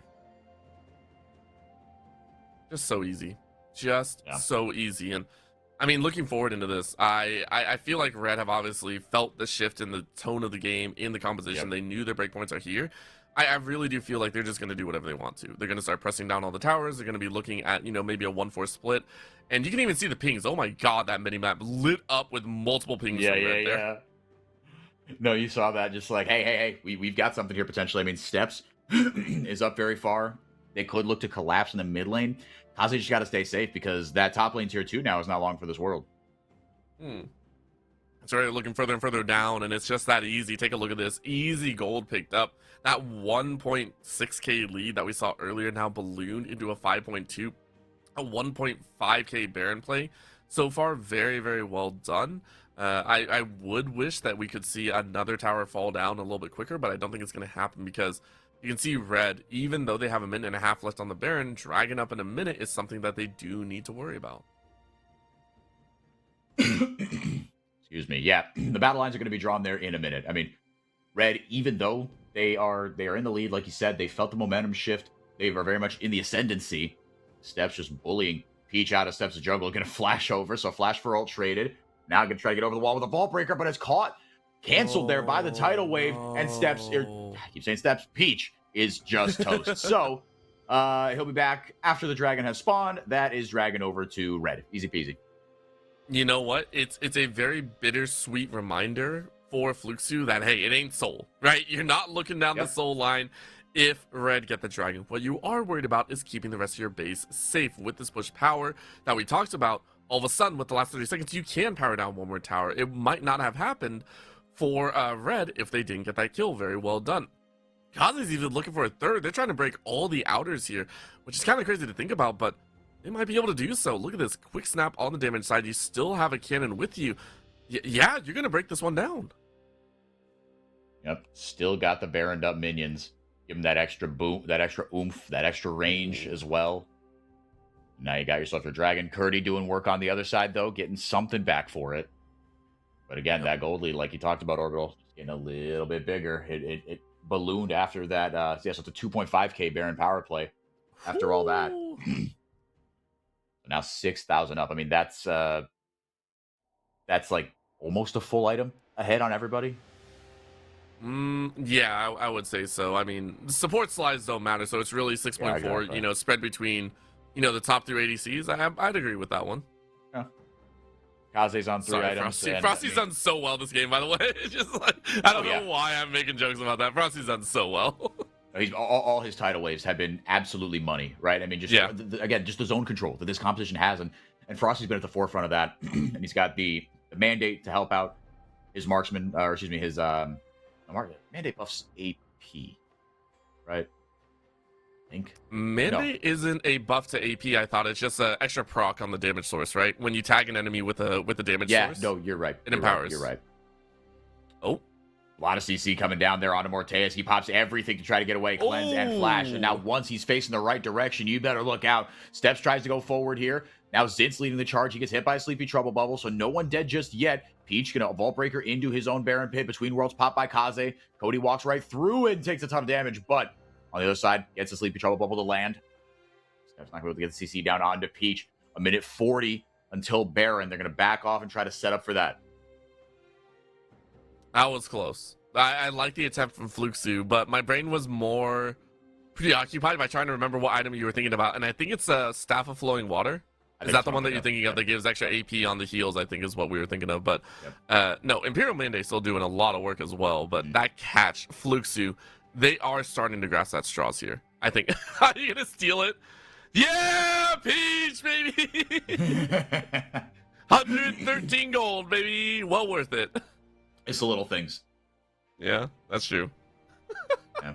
And Frosty with the Mikhails as well. I mean, it's kind of tough in the heat of the moment to coordinate, like, the cleanse versus the Mikhails. But point is, you can see just how much attention is being paid onto Morteus and what has to happen on the back end to keep him safe.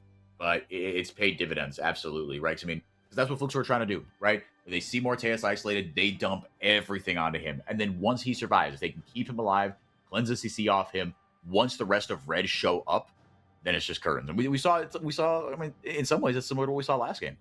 Mm-hmm. It is. It's still within that same realm of keep the ADC alive and run Kaze, do Kaze things, and then do the damage in that same fashion. And, you know, the carries do their job. But I do agree the double up on the cleanse is kind of interesting to see, but it's very, very nice to have in the back pocket. You can also take a look in the build path. Trinity Force into Shojin, into Black Cleaver. All of this is very standard on a Corki, but the amount of HP that he actually has bottled up is a little bit higher than you would normally expect. I mean, you compare that to Bao, who is a full 1,000 HP down, I think. It feels bad when you fight up against Morteus, who was like, I got this. Now Steps, though, fighting into 3. And the CC immune, but again, buffers the Grim Deliverance steps. He's just playing ultimate chicken on that. Knocked up into the air as Bao. Gonna get a shield down from the barrier. Try to get that fourth shot off just to save his own mustard. I mean, God, almost nothing. He should be grateful that he's still alive. Curdy, be very careful, brother. I mean, that is dangerous beyond belief here for Fluxu. Fluxu are fully out of control, but this 1v2 could work. Peach dumps the cease and desist there. Oh, good body block. That's such a long sleep on Nakaze, man, but it's not quite enough. And Curdy burns the TP here. And now it's going to be a 5v5 in the top lane, or a 1v2 here and a 2v3 there. Kaze literally paces back and forth. What do I do? Kaze has switched direction now 7 times. He does not know where to go. But finally, it'll be a 1-for-1 trade after all that. I like that Kaze's like, dude, just open one of the doors, please. Any door that I can go through will be great. Thank you very much. That's so funny. Right. And now it's Baron time. Steps, I mean, just playing bodyguard a little bit. He will hop himself into the pit. Are they just opting out of this? I guess with enough members coming back, they don't want to risk it. A Sleepy Trouble Bubble over the wall or a Deadly Flourish over the wall. A little surprised they didn't go for it, but they don't have the deep vision in kind of that northern quadrant of the jungle, and I guess that's why they didn't take it. I mean, I can kind of get it. I think it's the right call. Again, Red have made a penchant, even in game number 1, playing a little bit safer route, making sure to have all their ducks in a row, don't allow space for Fluxu to come back into it. It has led to a much longer game than I think they would have liked here. Obviously, we're about 33 minutes into the game, and you're looking at the 6th dragon of the game as well. Options are abound here, as Steps actually got a little bit confused by that wolf clone and was like, do I actually go for that one this time, or do I hold off? You definitely had to think twice about it. You saw that he hesitated just a little bit. The Vault Breaker coming down the CC chain over the top. Mortea still holding on to his flash. Not sure if the Mikhail was burned, but once Kaze shows up, it is curtains. It's something you talked about, Orbital. Once that cease and desist comes in, the follow-up has to be there, especially going to take that kind of creative angle. It's so difficult, man. Yeah, it's... Peach is trying. I'm going to give credit where credit is due. I will always respect junglers that when you know that you're on the losing end of a battle, or losing end of a game, and you're an engaged jungler, you're just looking, you're fishing, and as long as you're fishing within the realms of potential, like, hey, your team's behind you, I will always respect you for a 1-8-4 scoreline better than a 1-3. I think you're here. Yeah, no, like you said, trying to make things happen. There's got to be some respect shown towards it. Yeah, just got to make sure everybody's on the same page, and it's obviously way easier said than done in what feels like in some ways a carbon copy of the last game, where it's not out of global pressure, but it's just out of Red are never too far from each other, right? Whenever it feels like Fluxu might have a way back into it and might have a pick onto somebody, they generally execute that pick successfully for the first second and a half, and then the rest of Red just materializes out of nowhere. Yep. Even without globals, I will get behind you on that one as well. It's just like they have such good presence of mind in keeping their carries alive and knowing how to do it. And it's a reversal, right? If we remember back in game 1, Red were always together, but in a much more aggressive format. They were always dive bombing. They were always getting, the ult combination off, the constant follow through. This time around, it's just, hey, how quickly can we back up the team? And it happens once more. Peach tries to go in and draws the rest in. However, Zinz is now running into a 1v5 almost. Momochi does get the Sleepy Trouble Bubble down, but Zinz with those Merc Treads, he's brushes that off pretty quickly. Curdy, level 19, he pops the Dominance and is touching nobody. Fluxu thought they had an angle there. Curdy blows the ultimate. Try to dive in, then the call is abandoned. Do Red try to go forward on this? They got themselves the Baron. How do they try to split up these lane assignments? Gonna be just top and mid. For all the dominance for Red, they haven't broken open their base yet. This is the second Baron power play of the game, Orbital.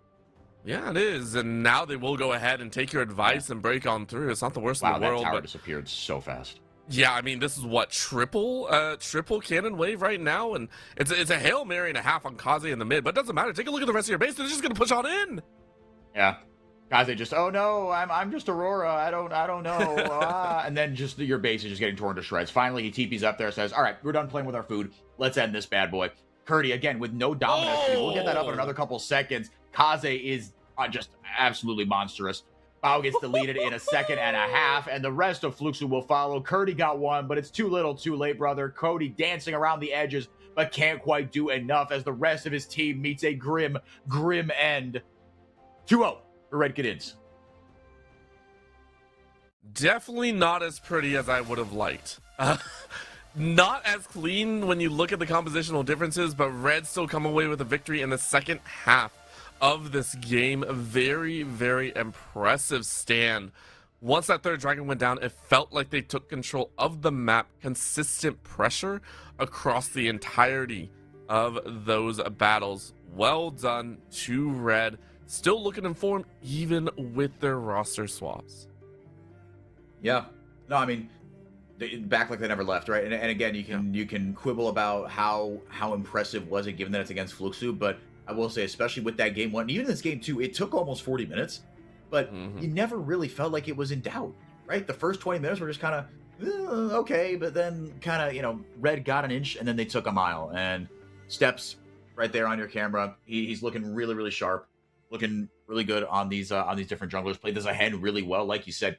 Every single time the Sleepy Trouble Bubble landed onto him or some form of CC, buffered the ultimate in and just cleared like half a screen, and was just a menace throughout the whole game. This Red Canids, I mean, they look strong, man. They look really, really strong.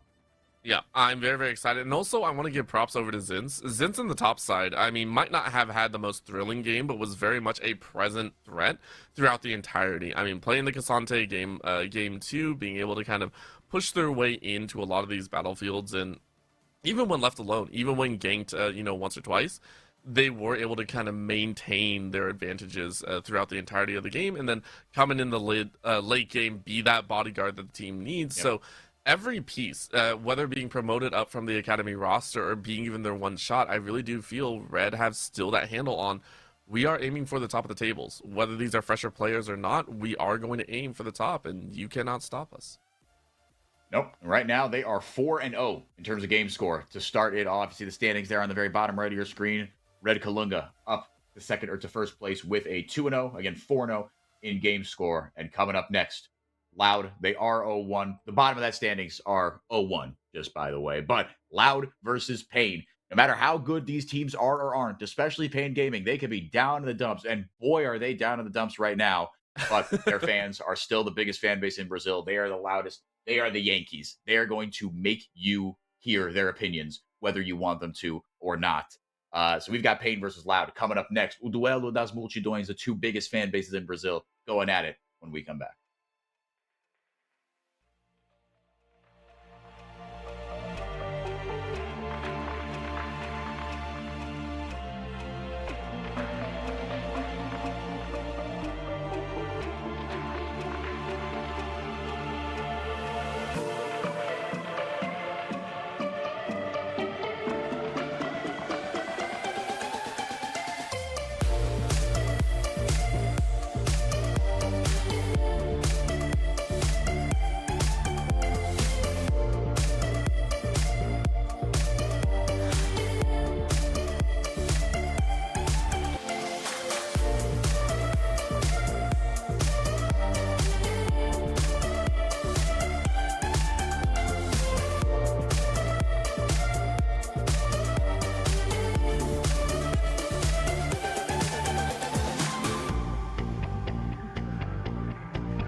Nope, I'm not. Hello, everyone. We are excited to dive on in 4x4. Hello. Once more, we are on for series number 2.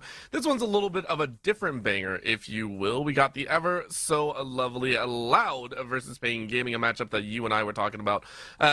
Loudest fans, not so loudest on the scoreboard right now. I'm interested to see how this goes down. Yeah, I mean, both of them 0-2 or 0-1, I should say, but 0-2 in game score as far as the standings are concerned. But this is a beef and a blood feud that in the franchising era kind of has no equivalent. Loud, of course, beat Pain in 4 straight finals in the 2022 to 2024 seasons. Pain finally got over the hump eventually, not over Loud, as Loud fans will always remind them. That, hey, you did, you finally won. Didn't beat us on the way there, let the record show. But they have won titles, and Pain, I mean, they've got their 4 titles, actually just as many as Loud, so 2 orgs tied 4-4. But man, oh man, I mean, yeah, these 2 orgs do not like each other, but Loud have definitely had the upper hand. They had a surprise run to the finals last time around. They made a good show of themselves at first stand. They got 2-0'd by Red to start the split, but I think it's safe to say, Orbital, but they are the favorites here. All right, well, let's go ahead and take a look at the players that themselves are putting themselves ahead and hopefully getting back onto that leaderboard, bringing it back to maybe a 1-1 status for themselves in that same vein. I think, well, no, we're not going to worry about that for right now. We're going to go right into draft here as the teams are more than ready to go. Already we can see Loud over there on that blue side. Looks like they have gone ahead and, if I'm not mistaken, they are second pick here on the day as well, so they'll have counter pick on their end. An Aurora, a Nocturne, and a Gnar to start things off. It looks like Pain went straight for that regular Pantheon, and then the Ashe Seraphine to lock in the bot lane. Yeah, and I like that from Pain in terms of just getting power picks and getting Trigger and Curry, something that can have a lot of sustain and has good crowd control as well. Just a lane dominant pairing. This is a very, very strong duo that they're able to snag for themselves, and just getting Pantheon, first pick, right? B1, if you will. Got themselves something really, really powerful that can get you through the early game and into the mid and late game, handed over to, whoever, right? I mean, Ashe doesn't scale, like, amazingly, but she's still an 80 carry. She's still got an Enchanter in her back pocket, so she'll be okay. Yeah, she'll be perfectly okay, but now we're going to see that awkward kind of staggered out ban phase with the target focus in 2 different directions here. We saw the York and the LeBlanc both banned away. Huge respect handed over to Robo as well as Kaine in that mid lane. The LeBlanc is one that I think they've used to very high efficiency. Flip over to the other side, it's the Nautilus. It's also going to be more of that aggressive support action. I think that will be denied away, things that can really pull that Seraphine into full view and deny that opportunity to sneak away some of that support action. Last band here, what is it going to be? It's going to be a Nico instead. Okay, so the Pop Blossom denied from this game. Kaine, for those that don't know, I mean, just joining right now, right, came in, he actually was on the Asuras roster that, actually had to fight for its spot with Leviathan on the Zamudo, Jose Deodo, Kaine, Snaker, Ackerman line, which that feels, I mean, even though it was last year, it feels like a fever dream so long ago. I actually played in the LCP in the first split, played for Detonation Focus Me, LJL knowers will know, actually really, I mean, any League of Legends fan in the last around in the last 5 years, you will know Detonation Focus Me. Played over there, had time in the LCK CL, won an LLA title as well with R7 in 2024, went to Worlds, acquitted themselves all right, but funnily enough, lost to Pain Gaming at the end of those play-ins. So this guy's been all over the place and actually had a cup of coffee with Dignitas in the LCS in 2025. And there's your lore drop, Ezreal locked in. Yep, very, very quick drop in, but looking on the flip side, Pain will lock in that ever so lovely Victor, one that has not had such a great track record, but obviously it's the beginning of the season, so more time to play. Against the Aurora will be a matchup that we like, but however, as we get a little bit more poke to come on out here, foregoing a tank status, instead saying, if you're going to go aggression, we're going to go aggression. We are going to fight that Gnar out of the laning phase as much as possible. But the idea might have swapped at the very end. Not ask about Rose lore. I love that. Call down from the heavens, though, as a Malphite will be used to get a jump on Loud. All right, all right. And then the Redbird Bard 2-0 so far. He's kind of seen. I'm surprised that he's come up this early, especially with the Karma Band. We have seen kind of, okay, you're going to take something else that has a little bit of range, a sneaky amount of damage, and of course that global presence, right? And being able to roam paired with an Ezreal, right? I don't hate the Bard in this circumstance. I generally trust Redbird on it. But I don't know if it's Redbird that's in my head or if it's just Bard. I mean, Bard obviously he giveth and he taketh away. I mean, you can Right. swing a fight in a game so easily with just one ultimate. But this bottom lane should be a lot of fireworks here, Orbital. Yeah, I mean, this is range versus range. It's going to be bloody. It's going to be annoying. We've also seen teams really utilize the fact that when someone roams, you do try and pressure out the ADC. Teams have been very, very on top of keeping track of an opponent in that way. We are excited to see how it goes down, though, as fireworks may be going in the bot side, but the mid and late game will be fun to watch as well. Both teams out for blood here on the day. Let's see what they can throw down. It's Loud versus Pain. Put your predictions in the chat to see who comes away with game one. See if you are right. Yeah, like we said, there's a big rivalry. O Clássico das Multidões, literally the Clásico, or what is the?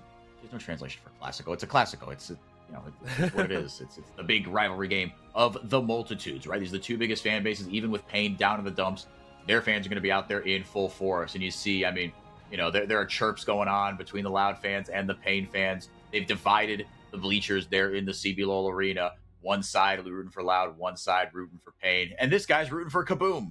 Respect. Listen, you got to bring the love out in every way, shape, and form, and we'll see if they can throw it down in more ways than one. Eyes onto the Rift, as we have no pauses, no technical difficulties, and all the players ready to go. Big eyes for both these squads, though, because they also both opened up with an 0-2 on the loss record. It's not just an 0-1 in the series score. They're here for their own in terms of getting back their glory. I mean, taking an 0-2 loss at the beginning of a season will always feel really, really bad, in my opinion. It just never feels good. So you really need to bounce back strong, especially in this early game. Loud, like we said, they are the reigning kickoff champions, or the reigning, first split champions. Technically not a CBLOL title, no matter what anyone else will tell you. That is, these first splits, they are separate tournaments. So, you have won a championship of a thing that was done in the CBLOL, yes, but they intentionally said, look, we're moving to 3 splits, but we don't want to give that first split the same weight as splits 2 and 3, because then it inflates the titles and all this stuff.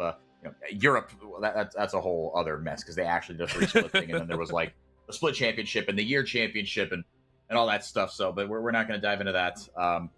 But Loud, yeah, you see the roster there on your left. This is a roster that, I mean, we had Mago in the mid lane until halfway through last split.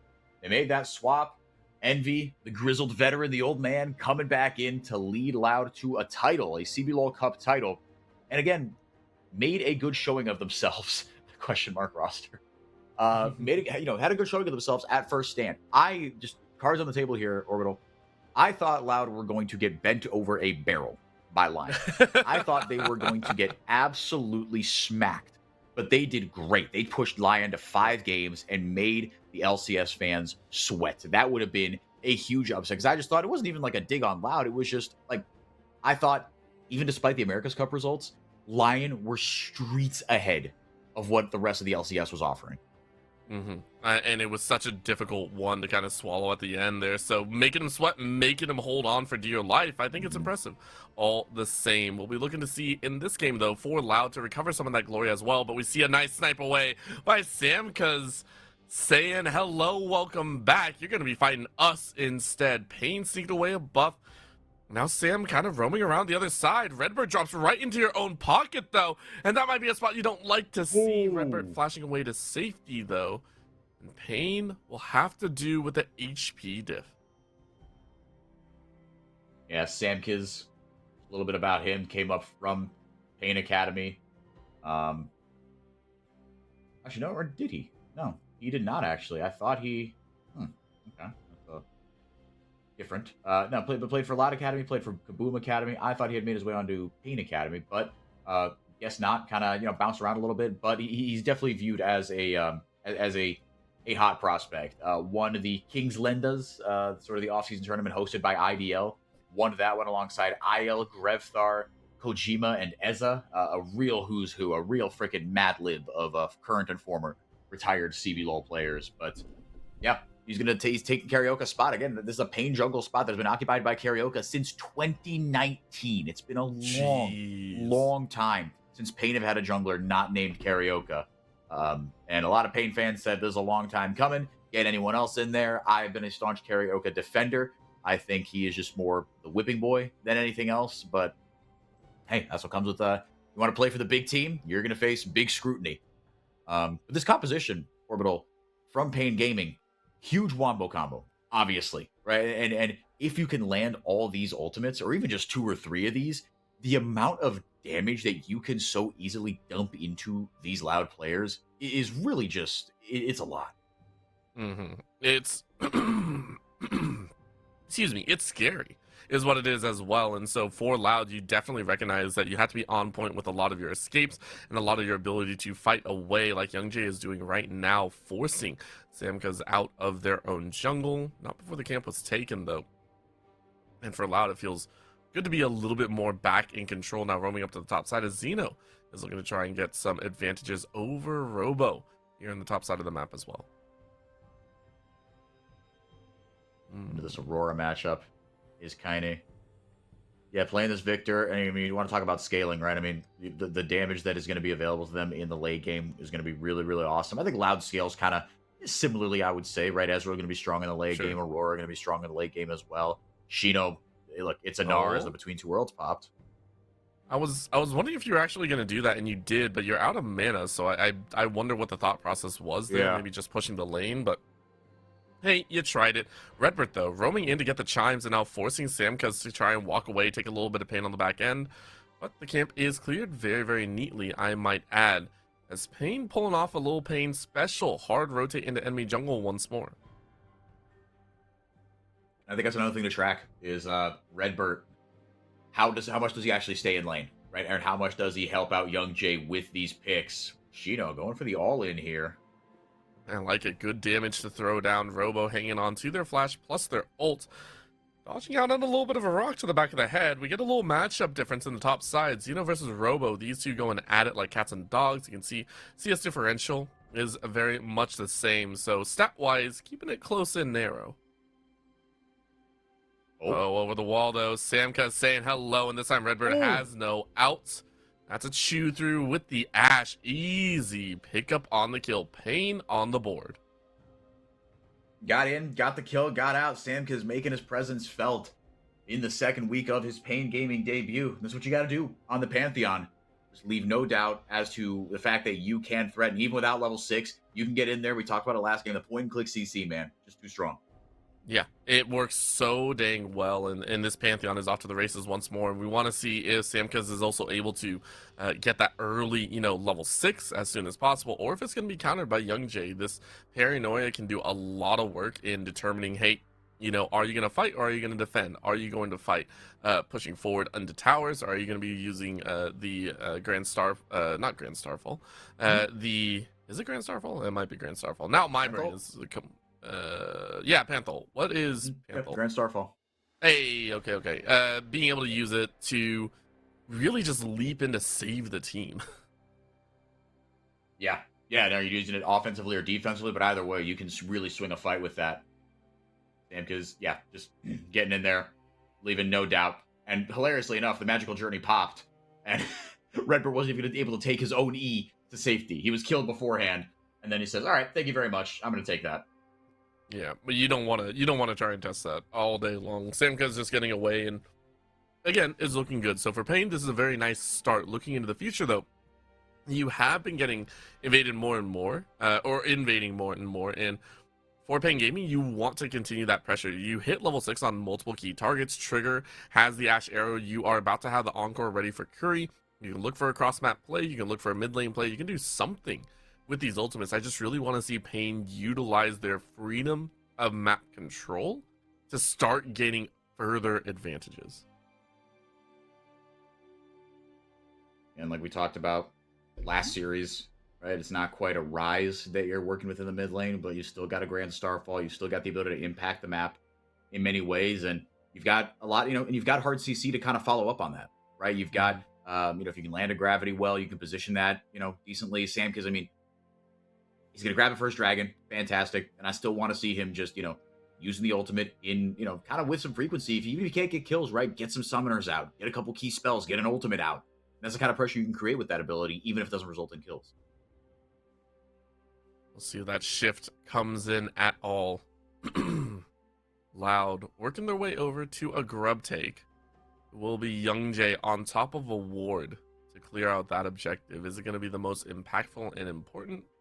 Not really, until we get to see some ganks come down onto the table. But it is nice to clear it off the board because Dragon on the other side was taken. It is going to be a Paranoia straight into the mid lane, though. Flash is available, but you're feared out, and more arrow across the way. Oh boy. Draws the ire of the opponent as Samkas comes into play as well. Good thing Redbird's there to draw them off. Aggression upon aggression for both of these squads. And both these ultimates, right? I mean, a lot of the things I said about the Grand Starfall, you could say about the Paranoia on the other side, right? Big global ultimates and just creating that pressure, right? Just making everybody think twice, making everybody really track those ultimates. The follow-up. Redbird. Oof. You're safe. You're safe. I like this time that he didn't have to use Flash, but he did have to use Heal. Maybe not what you wanted to do, but you're safe. Yeah, feeling good. Just you got out of that, like you said. I appreciate Curry just kind of ripping the ultimate and going, all right. I mean, like you said, if you're not going to use your Flash, which he didn't, then this is going to clip you. I'll have the double beat drop ready to go. And guess what? Kaine's going to rip the ultimate. And I think if Kaine built any other item other than the Catalyst of Aeons, Redbird's dead there.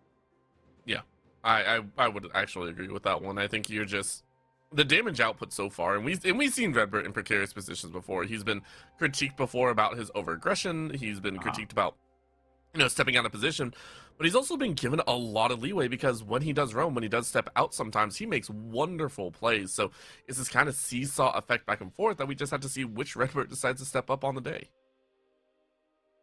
Yeah, he giveth and he taketh away. Sheena going for the all-in. I like it. I like it. Robo, you want to hold everything, but you're about to go down. Forced Unstoppable out. And if you had Unstoppable the wrong way, you would have still eaten that rock to the back of the head. That could have been your death. Zeno now with a little bit lower HP, but plenty more in the bar. Yeah, you aren't going to have that one for your favor. Redbird trying to bully out Samkas, who is clearing a ward. Still seeing the dance on the edge here for all the fighting, for all the aggression, for all the summoner spells and ultimates that's been dropped. Well, still 1-0 and within 200 gold of each other. Yeah, still a really close game. And like you said, Orbital, it's not really for lack of trying, right? We've had big ultimates ripped. We've had a lot of almosts as well, but it's been just that one kill, that pre-level 6 gank from Samkas that has resulted in a kill. Now he's been, and he hasn't even been accelerated off that necessarily. Young Jay, just really efficient in his pathing. On the other side of it, not going to try to swipe away Samkas' red buff. Curry roaming up to the top side. We might have a collapse here in the North Jungle. Yes, it is, but it's a collapse in favor of Loud. Take a look at this. Envy as well as Redbird are first over, and Xeno's right behind, so a good smite comes down, and then they turn it around on poor Victor in that mid. Took the wrong path. Kaine goes down. It's a win for Loud, but a turnaround as Encore is stepped away from. Turned into a battle as Xeno's dodging for his life. An Encore is not enough to turn the songs in their favor, though, as Samkas is only able to take one more. Low HP bars on multiple ends as Young Jay snipes out a rock. Pain come away with 2. Loud overall sitting on 2. Young Jay still running for their life. No spell shield available. Last auto takes it, and Samkas gets revenge. It's Pain Gaming to sit on 3 kills total. At the end of the day, it's a 2 for 2. Samkas got himself a shutdown, actually slightly ahead in gold now, despite being down 3 camps. But Young Jay's got himself that experimental hex plate. Samkas going to come back with, I imagine, just the boots completed. But yeah, I mean, that's the worst feeling in the world as a bard, when out of just panic, you pop the magical journey and get nothing out of it because you just get CC'd and you're just desperately right-clicking. As Bull insta-cleanses out of that Enchanted Crystal Arrow, as we saw in almost there in the bottom lane. But we get to look at what happened here on the top side. Yep. Like you said, looked like it was in favor of Loud. And yeah, Kaine just steps up, and once that stasis goes off, you know, like you hit that stasis. We've all been there, right? You hit stasis, but you know, as soon as I come out of this, I am so dead. And it is not free at all. I No. love that Samcuz is also still frontlining, even with 2 low HP teammates in the backlines. You're still holding front, right? Like in this ult here, I love the chase. You're like, dude, I have the HP. I know they burn just about everything in the book. I will have the freedom to get the kill, and it's very, very well done. But I love this. You take a look at this, and then Yeah. moments before disaster is what that was for the Loud fans. Looking at this game, though, I mean, Loud, they're still fighting. The fact that even with those kills that came through, you're still sitting within 200. The only main difference is going to be 3 Gubs versus a Dragon in Infernal. It's there, and yes, 100%. Thanks to our producer of VermilionRose. Yes. Just no. That is specifically what went down. And for Pain, though, you're very happy. You got the kills. You're now positioning Samcuz to be that big carry for the team for the early to mid. 2-0 and 1. You can do some work. Xeno, though, on the top side of the map, decides to do a little bit more. Robo, who is very tanky at this point, is more than willing to fight it out, though. You are going to chase this poor, tiny Gnar further and further away. HP diff, though, forces Robo away even further. Young J, oh, is this going to be... Oh, the hawk shot didn't see. That feels bad. Robo Dang, that's will unfortunate. look to run. There's the dive that you wanted, but a force out of the unstoppable force as well leads to Dragon being taken by Pain. Ult for ult, Pain grab themselves yet another Dragon with the experimental hex plate. That is, I mean, that ult's going to be back up on off cooldown in about 2 seconds flat. So that's an ult you'll absolutely trade. Not to be fair, the unstoppable force is going to come back in about 2 seconds flat as well. But it provides enough pressure for Shino to get first break and get Loud rolling here. I mean, Shino up quietly over 1,000 gold on his counterpart. I mean, that is impressive, man. But that's what comes from, I mean, the fact that Robo, he's had a decent laning phase, but he hasn't even sniffed that opposite tower yet. No, he hasn't. And he hasn't really gotten any help either. Samcuz has been so focused on the rest of the map here that you gotten leads, yeah, but it's a Malphite. I get it. That's going to be a Temper Fate being dropped down. Nothing really caught as Curie was able to flash away, so Bull isn't able to follow up either. But this is just kind of that shift. I feel like for Pain Gaming, you kind of knew this was going to happen. You saw some of the floats of other champions that they could have gone for, things like the Chase coming in here, but they opted for the Malphite. You knew how Robo is going to be behind. It's more about, can you get that unstoppable force off?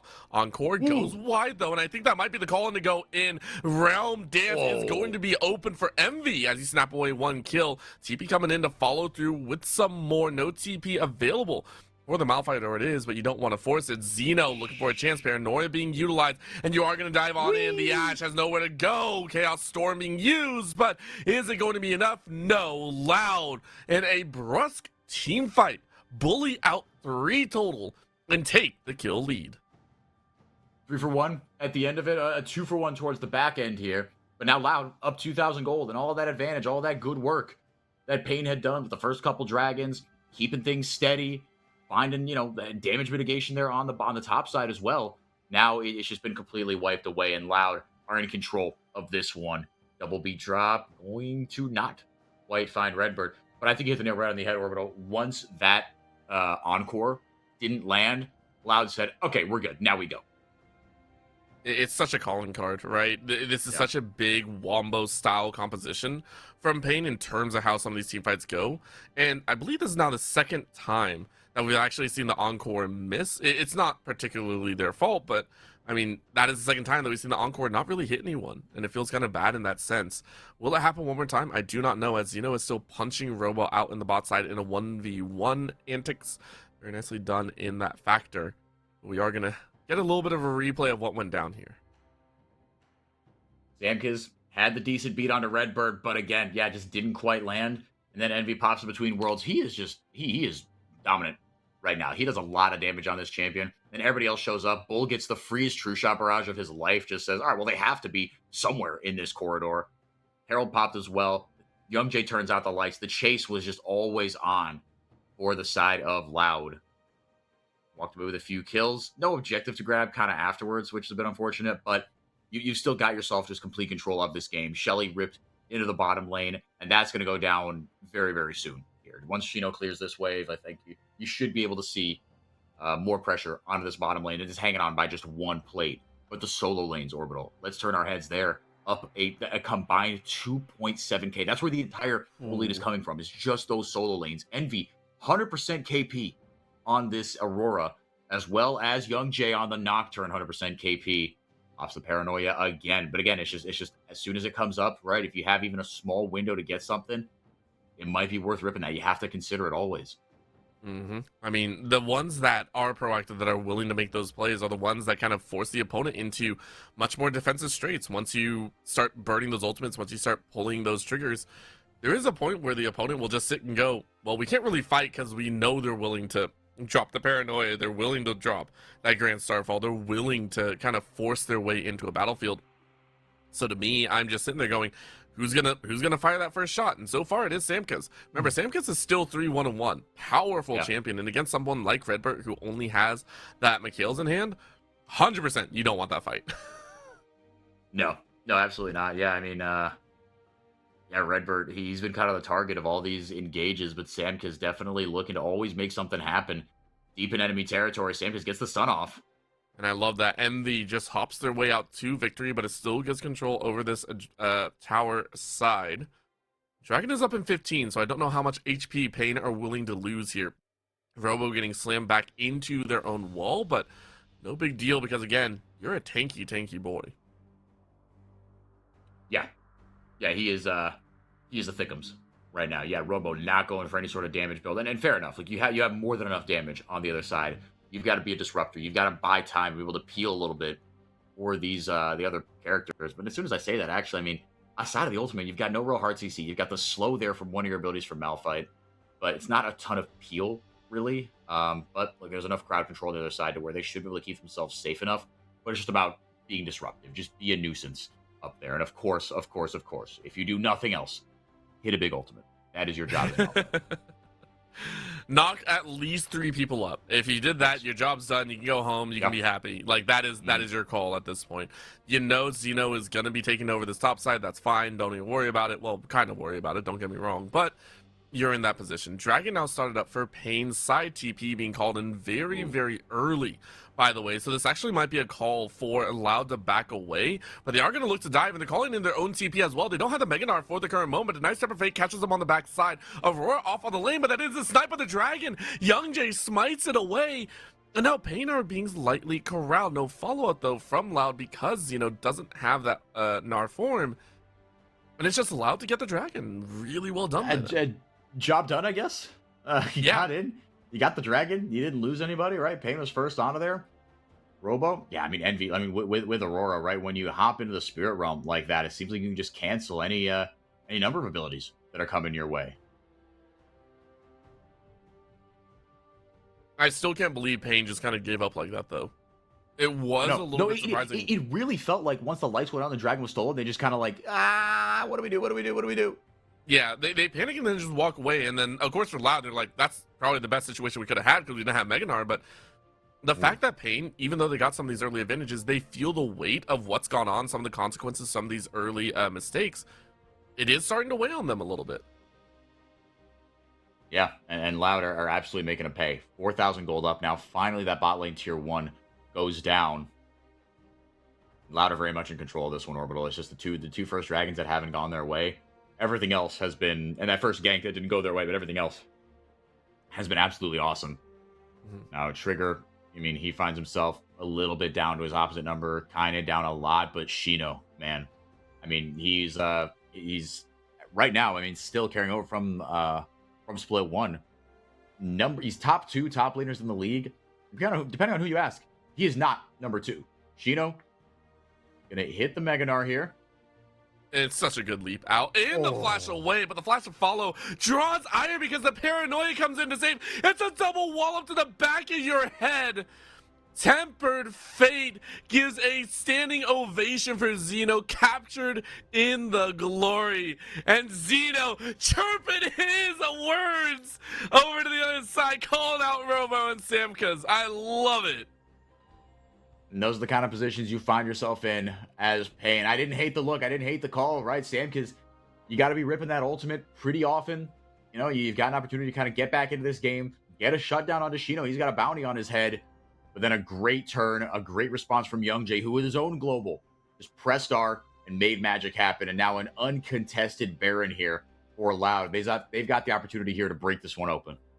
Yeah, I mean, this is Loud's pure opportunity. We have to give him credit. Baron power play coming in, and we'll see how much they can get. But I mean, you were just talking up Xeno, and I feel like Xeno is now really saying, yeah, like, give me my due props. I deserve this. Let's watch this replay one more time. It was glorious.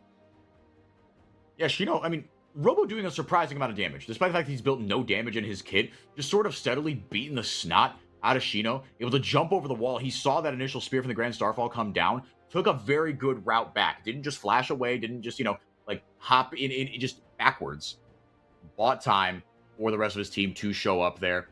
Enchanted Crystal Arrow didn't really do a ton. It wasn't like a max range one. The fact that Xeno lived there, though, still is a bit of a small miracle. And like you said, Xeno says, no, not today. You stay right where you are, Robo. Stay right where you are, old man. This is my team now. I love the smiles from his teammates as well in the background. That is a picture perfect moment for Loud. Like, that is glorious. And I think for anyone watching this, right, if you're a Loud fan, you're so happy that happened. It shows that there is a lot of life and a lot of, I want to say, ego on the team. And I use ego in the best sense possible. When you're a team like this, you need to have an ego. If you want to snap back into winning form, you need to be confident in how you're going to play. Eyes Out, as a Temper Fate, was only able to catch 2, but you weren't able to have any follow-up. Double flash away, but still caught Bull on the back end. Paranoia being utilized to try and turn off the lights, but it's not going to be an actual fight. It's enough to slow them down, though. Unbelievable. And it has. Stop Pain in their tracks and take a look. The picture-in-picture isn't doing it justice because it's a three-way play. The spot side hold and then the top side, but even in the mid, Young Jay's taking even more. Loud are pulling a three-pronged attack. The trident from the Sea of Loud will snap, as that is going to be not only kills in the bot lane of 2, but they will grab double inhibitors and chase even further, as a force of a recall from Kaine is the only one to make it. Are you kidding me? 4x4. There is no way they ended off of this. If they did, I would have eaten my sock. Dude, I mean, that was close, though. And Bull just being an absolute nuisance. But what a I'm not locked in here with you, you're locked in here with me moment, right? Because, again, Pain, they have to throw these kind of Hail Marys, right? They've got really good pick tools. They've got hard CC and okay burst. I'm not going to say great burst, but they've got enough damage for sure. But can that damage come out quick enough? And the answer right there was a resounding no. And especially into Bull that has Mikhail's on him, Flash, Arcane Shift, Cleanse, right? You've got so many oops buttons if you're Bull. And he used all of them to stay alive. And then just sort of just beat the snot out of Robo. Envy. Oh my goodness. Yeah, he definitely knew he had enough in his kit to kill there. And with one more pop there, I mean, I don't know if he got the electrocute off, but still. I mean, yeah, credit to Loud for turning that one around, playing that one very patiently, knowing that they're up by as much gold as they are, but now up even more, up 10,000 gold now off just a 5-kill advantage. They're going to come back with a whole arsenal in their pockets, man. Yeah, not even including the kills. I think that was the most destructive and global objective takes I've seen in a while, right? That was 2 inhibitors, that was 4 towers, 1 being a Nexus tower, 1 outer, and then 2 inhibitor ones. It's a crazy amount of damage. And yet again, Pain. I give them credit. This is a play that they needed to make, right? They are forcing this bot side. What a tempered fate, though, bro. Are you kidding me right now? Loud putting on a showcase of how to nullify, disengage, and destroy an opponent in a game. GG's for game 1 for Loud over Pain in this series. And oh man, Pain fans not feeling good about this one, but the Loud fans are absolutely euphoric, picking up right where they left off. It was a rough 0-2 to Loud. They were competitive in game 1 of that series, it has to be said. Game 2, not so much. Red, I mean, they are just absolutely flying right now, but for Loud, a win against Pain counts as 2 if you're a Loud fan. If you 2-0 Pain, that is like 4-0ing them. It feels so good to be Pain if you're a Loud fan, and vice versa, to be fair. But yeah, Loud, I mean, just looked really, really sharp. Redbird, like you said, really good on the Tempered Fates, and Shino, man, just, I mean, monstering this kind of nullifier matchup that Robo played, right, with the Malphite, playing a tank into that Gnar, was opting to just say, all right, I'm going to be effective in the late game. It doesn't matter how much I lose lane by. But then Shino and company, I mean, Shino and Bull, the way that you said disengage, right, at the end of that call, the way they played those fights backwards was so awesome. But it couldn't have been done without the help of Young Jay, because every time they got into trouble, Young Jay just pressed R. It wasn't about necessarily getting in there and doing damage. It was just, okay, I need to buy time. So I'm going to press R. I have an experimental Hexblade. I'm a Nocturne. I have that on a really short cooldown. I can afford to rip that just kind of as often as possible. It was impressive because we talked about earlier in the game as well. This Nocturne. Are you going to be offensive ultimates? Are you going to be defensive ultimates? It's the first time I've ever seen a defensive knock ult to bring the offensive into the enemy base. It was such a weird wraparound of a storyline, and I loved every moment of it. 4x4 though, we have to give time because we know for as much as Loud can put out, Pain can do the exact same, and I'm curious what they're going to bring to the table, if they're going to turn this series around, or if we're getting a 2-0 Loud versus Pain, the classic, to end off this day one of week number 2. I'm excited to see how it goes down. We'll go to a short break. When we come back, action abound.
Orbital's muted. Here we go. I got it. Don't worry, guys. I'm experienced. I've totally done this before. I'm so sorry, everyone, but we are excited to get into this one. Game number 2. Game number 1 was a little bit of a doozy. Eyes out for how well this is going to go because Pain came off a little bit hot. The Pantheon showed signs of life. And then about 15 minutes in, Loud rolled through 4x4. Do we expect to see more of the same? I do. Yeah. I just don't. I unfortunately don't think Pain are there yet. They've made so many roster swaps, and now with Sam Kiz coming in, look, and he's looked good, but clearly they're just not there yet. And that's not even like so much of a slight to Pain as it is Loud just look really strong. And I mean, Pain, they went up against Cade, right? And Cade just on the back of their talent alone. Cade did not look good last split, but you knew that there was so much more of the talent there had already shown, so you knew they could get back there. And this was just, I just think Loud, they're operating like a well-oiled machine right now. Yeah, I think so as well. Maybe even a sheer up on the early game. That'll be something that I'm watching for at least. We'll see how it plays out though, as the compositions themselves are leaning into a very brusque team fight orientation. Xeno and Youngjae going for the Cassante and the Aatrox. I believe we've seen the Aatrox jungle before, obviously with the percentages. So Pain optimizing into a much more teamfight orientation as well. Kaine hovering over that Azir. Now we've seen Azirs do very well in terms of controlling the team fights mid to late, but you're going up against Envy's LeBlanc here, which you saw banned away before. It's going to be a dangerous one once again. Yeah, we've seen it in CBLOL a decent amount. Even last split, we saw it every once in a while. But Envy, yeah, he's got that in his pocket, willing to bust it out. Let's see just how many assassinatable targets there are. I mean, this is, you can get the Azir early there with the amount of bursts you're able to provide, but in the backline as well. We're triggering Curry, right? I mean, and again, we've gotten sort of what we got last series where we're going to pick our solo lanes in our jungle first, and then we'll get into this war down on the bottom side. Karma off the board. Lulu still up. We'll see what survives the ban phases. Bear's taken away. Yeah, but Lulu, Yunara still up. Again, Corki and Nami still up.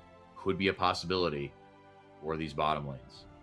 And maybe this is a position where you actually focus on the ADCs a little bit more. If you're banning out the Corki specifically, if you're banning out the Yunara specifically, that might be a line that you want to take.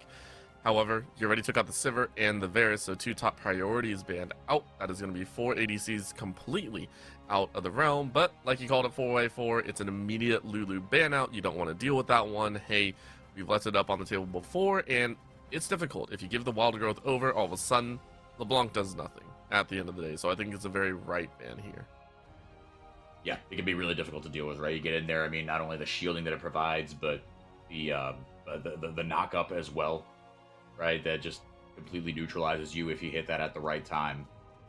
Nico is still alive, and in terms of snap engage, you got that. And I mean, I like that. I mean, on jungle Aatrox, right? You need setup, you need hard CC for that champion. And right now, with the Cassante able to lock somebody down, even if the chains land from Envy, but Redbird as well with the Nico, going to be able to do some damage with that Pop Blossom. And I like the way this draft is coming together for Loud, but the LeBlanc does always kind of make me a little bit nervous. I think a LeBlanc always makes everyone nervous in a game, and there's that tanky factor that you were saying. Because of that nervousness, Pain optimizing a little bit more into that tank factor with an Alistar lined in.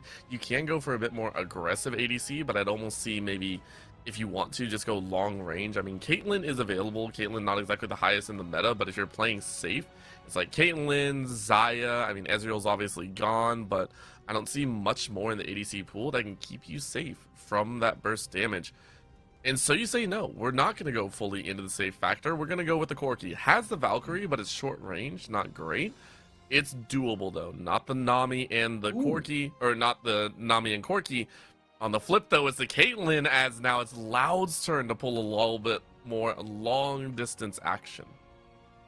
Yeah, so now you've got range in this bottom lane. That's for dang sure. And into a Corki and a melee, Loud should have the advantage in this lane. But again, Caitlyn, right? It's the infamous mid-game power trough. You do so much damage in the early game and have so much. The range with the Peacemaker is so oppressive as well. And in the late game, you can do a ton of damage, right? You don't have a true tank, so but you have two bruisers and a semi tank, right? This is a support, and this is someone that once the ultimate is down is going to be a completely different champion. So the Caitlyn can absolutely do some work. Actually, I kind of like both these drafts, really. I mean, Loud definitely a little riskier, right, with the LeBlanc and the Caitlyn, because this could go sideways. But the engage with the Pop Blossom, pretty reliable, pretty broken. I know there are calls, and I think I would agree that if Galio can't flash taunt anymore, than the Flash Pop Blossom. In the same vein, maybe should be patched out of the game, but for now it's not, so we're going to keep abusing it. Yeah, hey, go right ahead. I mean, we've seen some patches aimed at some of these champions already come through. I think Nami got a big hit on her ebb and flow. I think that was a big one. What was it? It went from like, I think like 10%, minus 10% or something like that, down to like 20. It got hit pretty hard in the scaling factor, so that was rough to look at. A lot of things on the line, but for Loud, it's all about getting that extra victory. Last time we got to see a lot of chirping on the second, though, as we can see a lot of the fans excited to hop on into the action here. And that, to me, is going to make it all the better. Day one coming to a close here. Loud wants to put it out right. For Pain, though, can they bounce back and force us to a game number 3? That will be the big question. It's going to be tough, man. I mean, Loud hold all the momentum in this rivalry right now. And really, I mean, historically, they kind of have, at the very beginning of the rivalry, not so much. And that blip in 2024, not so much when Loud went to Worlds, or excuse me, when Pain went to Worlds, got out of play-in phase and made the group stage for the first time for a Brazilian team under, the current Worlds format. But now Loud kind of came out of nowhere last year. No one expected them. I don't think even the most ardent Loud truthers, especially right after the roster swap, if you would have given them truth serum, I truly don't think they would have said, yeah, we can take down Furia and Red and Cade even. But now they are the reigning champions. They put on a clinic in game one. Redbird, especially on that Bard, was awesome. And now the bottom lane kind of picking up right where they left off, applying the pressure early, which is what we need to see in this early game for the bottom lane of Loud. Yep, and using that auto attack range, one of the big things when it comes to that Nico is learning how to abuse the rage advantage, get some of those auto attacks down, constantly swapping over to the Caitlyn to have that extended range and just bully or trigger out of the laning phase. We'll see how it goes. In the same vein, though, Youngjae and Samkaz starting things off a little bit on the slower route here. Samkaz on this Wukong, clearing out their top side. Opposite side of the map, though, will be for Youngjae. Youngjae will be pathing towards the top side of the map instead. See where they end up afterwards. I want to take a little bit of a look at the minimap once the ad goes away. It's Tiny getting the business end of the matchup so far. Samkaz gonna run into a little bit of trouble in his jungle. Ooh. Not sure if that ward spotted out Youngjae. I think there we go. Yeah, drops his own ward. And now he'll have vision there. Hang on a second here. The electric goes down. The ignite as well. Yeah, Envy running the ignite. They should be enough. One more tick. Ooh. Not quite. 14 HP. Hey, listen. Always chug your pots, man. Always chug your pots in every situation. That last tick of the pot is big, but in that jungle side, we're still seeing Loud get some extra advantages. On the top side of the map, though, Xeno, maybe not liking this matchup just before. Now, we saw this matchup in our earlier series as well, also in a game 2. Mind you, Robo versus Xeno, though, with the Renekton versus the Cassante. It took a little while before the Cassante could really get up and at him, but as soon as they were, it became a problem. So for Robo, let's see if they can bully this Cassante a little bit harder than we saw earlier today. Yeah, and Robo on this champion, even in this rivalry, right? Robo usually representing Loud in this rivalry, although he was on Pain before he was on Loud. Then he came back with Tinones. Tinones did the same career trajectory.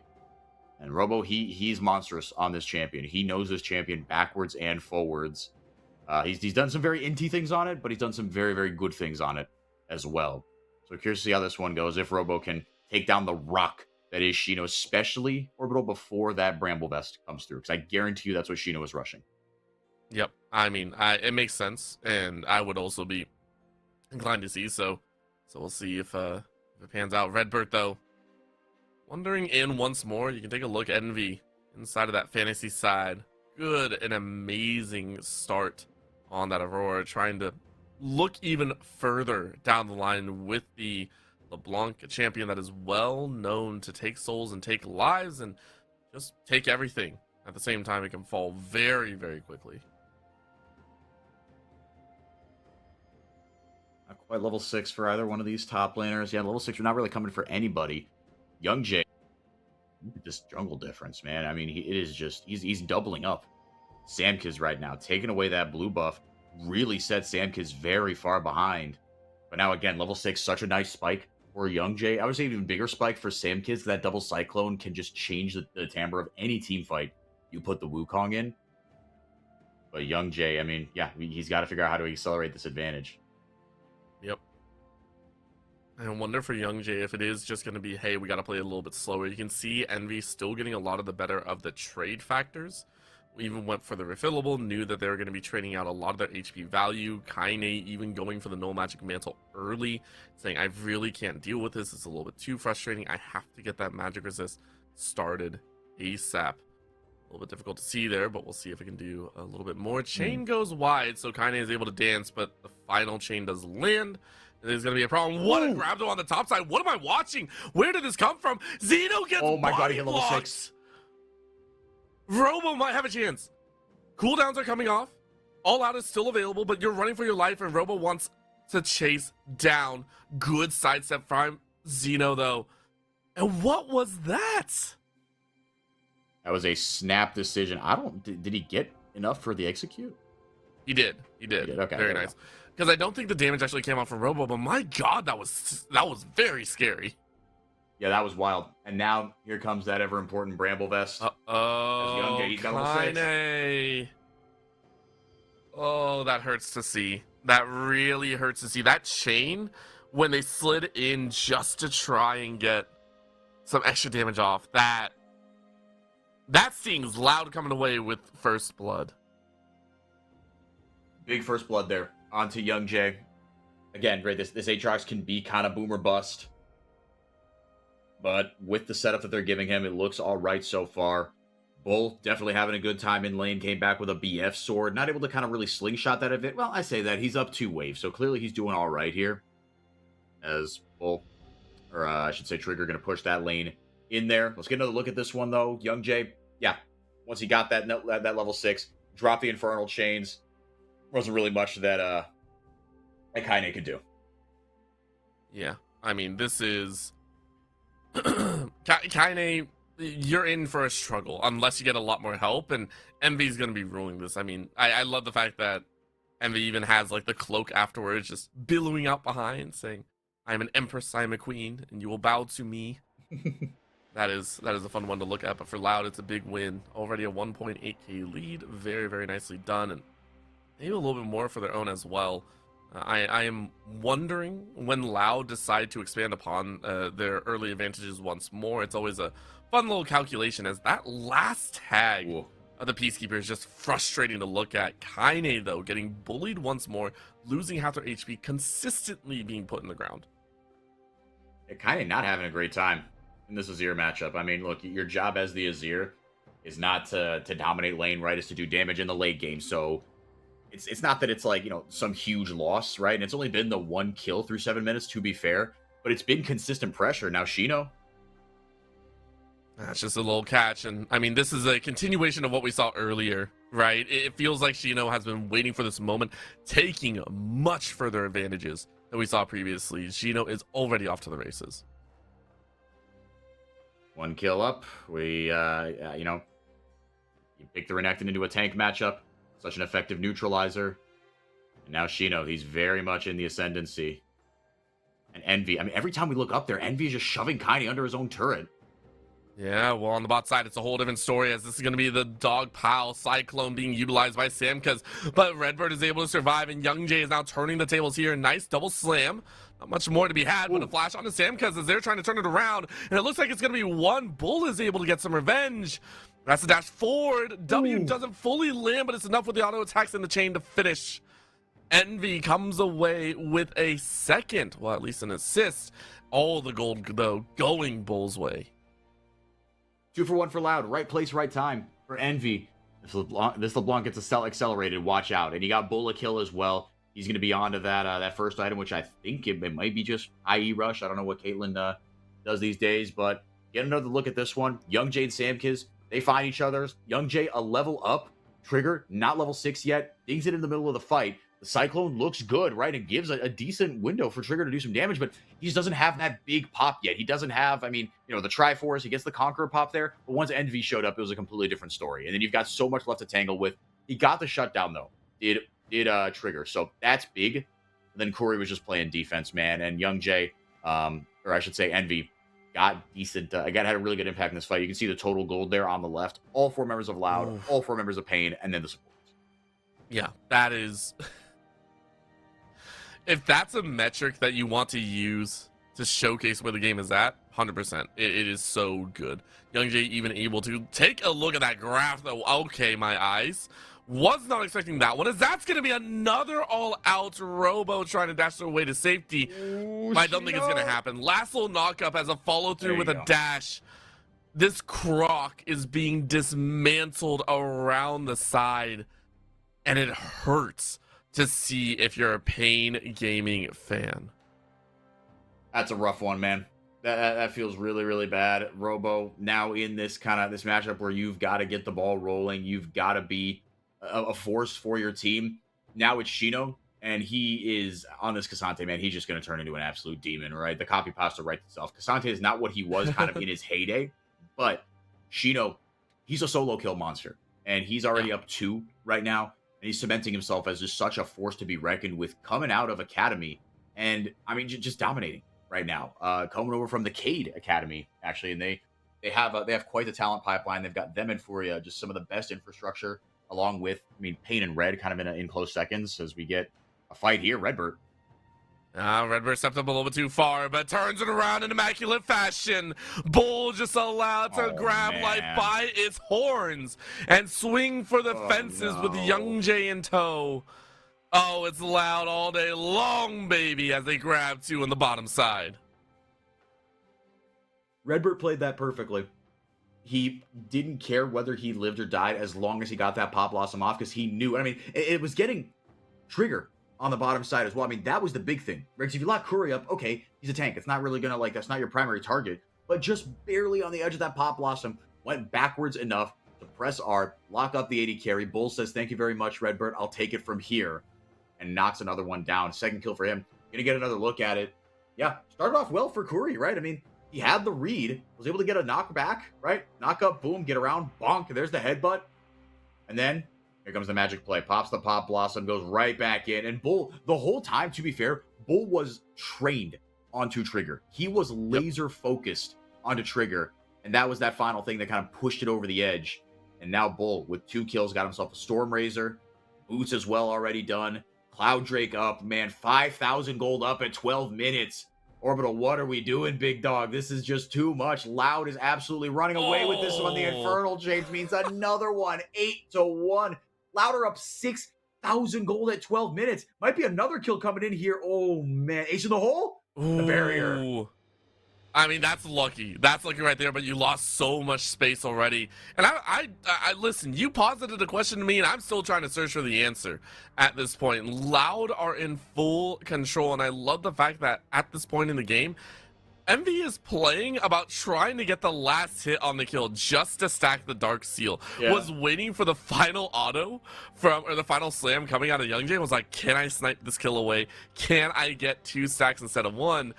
That's where they're at in this game. Loud are fully in control. And by the way, every single of Loud have completed their quests, by the way. Pain have only completed in their top side. That is how dominant they have been. Really? The metric of the quest line, which is normally, I mean, a lot of people thought it was going to be different, but it's actually fairly easy to hit at about the same time. That's how dominant Loud have been the entire game here. Wholeheartedly agree with you. I don't think I've ever found, and I like you, I thought it was going to be different. I thought it was going to be like such a big thing that we were talking about is, oh, who's going to complete their quest first? But like you said, around the 12 to 14 minute mark, everyone kind of gets it within a minute of each other, right? Unless you are getting absolutely bent over in a bear, like it doesn't matter. But it's been such a dumpstering by Loud. Every single lane is up 1,000 or more gold, except for the support role, and even then, it's just dominance front to back here from Loud. 2,000 gold up on the Caitlyn. All of a sudden, you don't even care about this mid-game power trough for Caitlyn because, I mean, look at this. Shino's got the most damage in the game. He's up 3,000 damage on the LeBlanc. What are we doing? He's trying, is what he's doing. The rest of the team is here and ready to pull the damage numbers over. Bull able to eclipse very barely. But Envy now chasing once more against Kaine, who was forced to buy boots first. which hurts so much. Going with those Merc Tread upgrades, getting that mini Kinnick Recurrent, it's a force and a half, as that's going to be a Pop Blossom attempt. Curry didn't even flinch until someone was there. It was like, dude, Trigger, if you get caught, you're on your own. I can't do anything about that. Yeah, no, actually, it's such a shame. I mean, they're just playing defense right now. Yeah. This has been like a theme of the day, right? Once a team kind of gets control, I've been impressed with the CBLOL teams because it hasn't always been the case, right? You have a lead. Now, this one, it would be pretty monumental if Loud choked this away, especially over a team that they just got done smacking around and have dominated from front to back this game. But I've been pretty impressed, all things considered, with the team's abilities to close games out. Now, again, pretty big talent discrepancy. These were two matches where I thought Loud Pain might have been a little bit closer, right? Loud, and they bounced back from the result against Red. But two pretty one-sided matchups that so far through 3.5 games have been exactly that. And the mid games have been impressive from the teams in the lead. They haven't let up at all. I mean, right now you can see that lead once more bearing its head. Zeno, though, recognizing that they might be in a little bit of trouble this time around. Robo was able to stall out in time. Oh! Flash onto the bush in time either, but Robo hiding behind the bodies of the team. A little bit more sweat to wipe the brow, but it's a kill for kill's sake. Well done. A little bit of a catch as Trigger is forced to jump away from the mid lane. Arrow dropped in the mid, though, will secure yet another tower, and Loud will yet again gather more gold. Now Shelly ram her big, ugly head into the mid lane tier 2. Get even more gold into the pockets of Loud. This old gold lead's been hovering around the 7,000 mark. Earl Chain's not going to pop onto Curry, but front to back dominance. And now the line of scrimmage pushed up here as the outers have all gone down. And aside from those two kills, Pain Gaming are getting perfect gamed right now. Mm-hmm. That's the kind of game that it has been. The first two neutral objectives, the Grubs, the Herald, it has all gone towards Loud. Up and to the right, as they say. Yeah, it's so good. This is a Loud everyone want to see in week 1. That's kind of what I'm thinking here. Everyone want to see this Loud in game 1, and it's just it's nice to see. Like, that is what you're happy about. Envy, though, now getting jumped on a little bit, is now looking to dance their way out because the rest of the team is here. TP coming in from the Nether Realms as Samkaz is going to get smashed because Robo is running for his life as well. And there's only so far you can run with all the advantages here. Bull is going to ghost their way in, too. With that positioning, hard rotation from Loud from the bot side to the mid top side being taken by Pain, at least for a moment. But Zeno, for sure, will get this tower. All that Envy was doing there was just buying time. And he bought more than enough time. Like you said, TPs came in thick and fast after a certain point. Awesome stuff here from Loud. Just kind of playing with their food, really, right? Any opening that Pain think they have, Loud are secretly in control. The Xanatos Gambit coming in hard for Loud. Whatever you do, ha ha ha, cackling villain voice. I meant for you to do that. And now that you've fallen into my trap, this is what I'm going to do. And you see, I mean, the early game dominance reflected by the plates there on the left side. It is funny that Total Gold is in English, right? Because this is not our feed, right? We're taking this feed from Brazil. But Total Gold is in English and plates are in English. I think it's Barricadas in Portuguese, I think. But either way. Just an absolutely monstrous margin. Does Envy finally die here? Dude. Oh no! Don't. No! Envy just shattered some ankles, and Kaine, I don't think is going to be able to catch up. Distortion should be available there. Yep, there it goes. And guess who's here to help out? Redbird is there to cut them off. Kaine is crying in his seat right now, dude. Envy! What a dance, bro! Wrap it up. FF. I know you don't FF in pro games, but that's where you just hit the FF. If I'm kind of just out of tilt, if nothing else, I'm hitting enter as hard as I can, /FF, and just whacking enter with the other hand again. I am so tilted if I'm kind of. I think the only consolation prize is, I mean, I know there is none. There is none, actually. It's just all bad, man. I cannot believe what just happened here. Will Zeno do it as well? Will Zeno do it as well? That's the big question. Yeah, easy for Zeno. It's gonna be far easier to do so. Unstoppable, by the way. Unbreakable, by the way. Zeno saying, I can do it too, Envy. Watch me. I did it better earlier. It took 4 members to just shut him down, right? Not even kill him, but just to stop him in his tracks. And meanwhile, Envy and Redbird, 2 of the old heads on this Loud roster, up there doing their thing with a top lane tier 2. That is now tower number 6 down, as line of scrimmage has been pushed down completely. Shino buffered the unstoppable, the Q3 of the Pathmaker, to get a wave to just render that Emperor's Divide completely ineffective. Oh and my he gosh. pops the chains. There goes the ace in the hole. Bonk. That is a dead croc. You know what? We could have thrown that sigil way earlier, by the way. Could have thrown it way earlier. He's being a little rat right now. He's got Medjai's, and he's doing everything very intentionally. Now, how does he get away from this one? Surely not. Right, there we go. Okay. All right, tried a little fancy feat, but again, the dance is over when the last call is made. So it will be a price to pay. You lose 10 seconds on the Medjai's. You know, that kind of sucks, but you've done a lot of good work. Loud currently sitting at a 10k lead and already pressuring in for the inhibitor towers here. I really don't see where else they can go, because Loud also have in about 2 minutes. We haven't even talked about it because of the number of kills. They're on Soul Point. They're chilling. Yeah. They're going to force a Hextech Dragon fight for the end. Yeah, I mean, and this game is already basically over, and if they get the Hextech Soul, it is going to be even more over. It is going to be so rough with every auto, right? With that Storm Razor, with the IE. Not only is it going to hurt, it is going to slow everyone else down. This is a pretty short range composition for Pain. They're going to be clumped up. The Hextech Soul is going to feel so rough.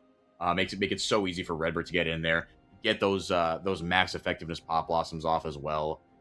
This game just should really just play itself out for Loud. Yep.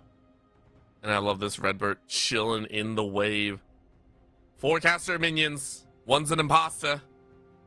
Any pings anyone saying this is wrong. Okay, well, that might do it. Redbird, the clone caster loses 75% of his HP, and Redbird's like, nah, I'm not doing this anymore, guys. I'll see you later. Dragon is being set up, though. 50 seconds on the clock. Let's see who gets there first. Not exactly dominant vision here by Loud early on, but should be able to, like you were saying, get there first, do their thing. As Shino keeping Robo occupied in the top lane. Both top laners have their TPs up. Loud, first purchase. Pain just trying to cut through the fog ever so slightly, as much as they can. Bold clearing out that mid wave.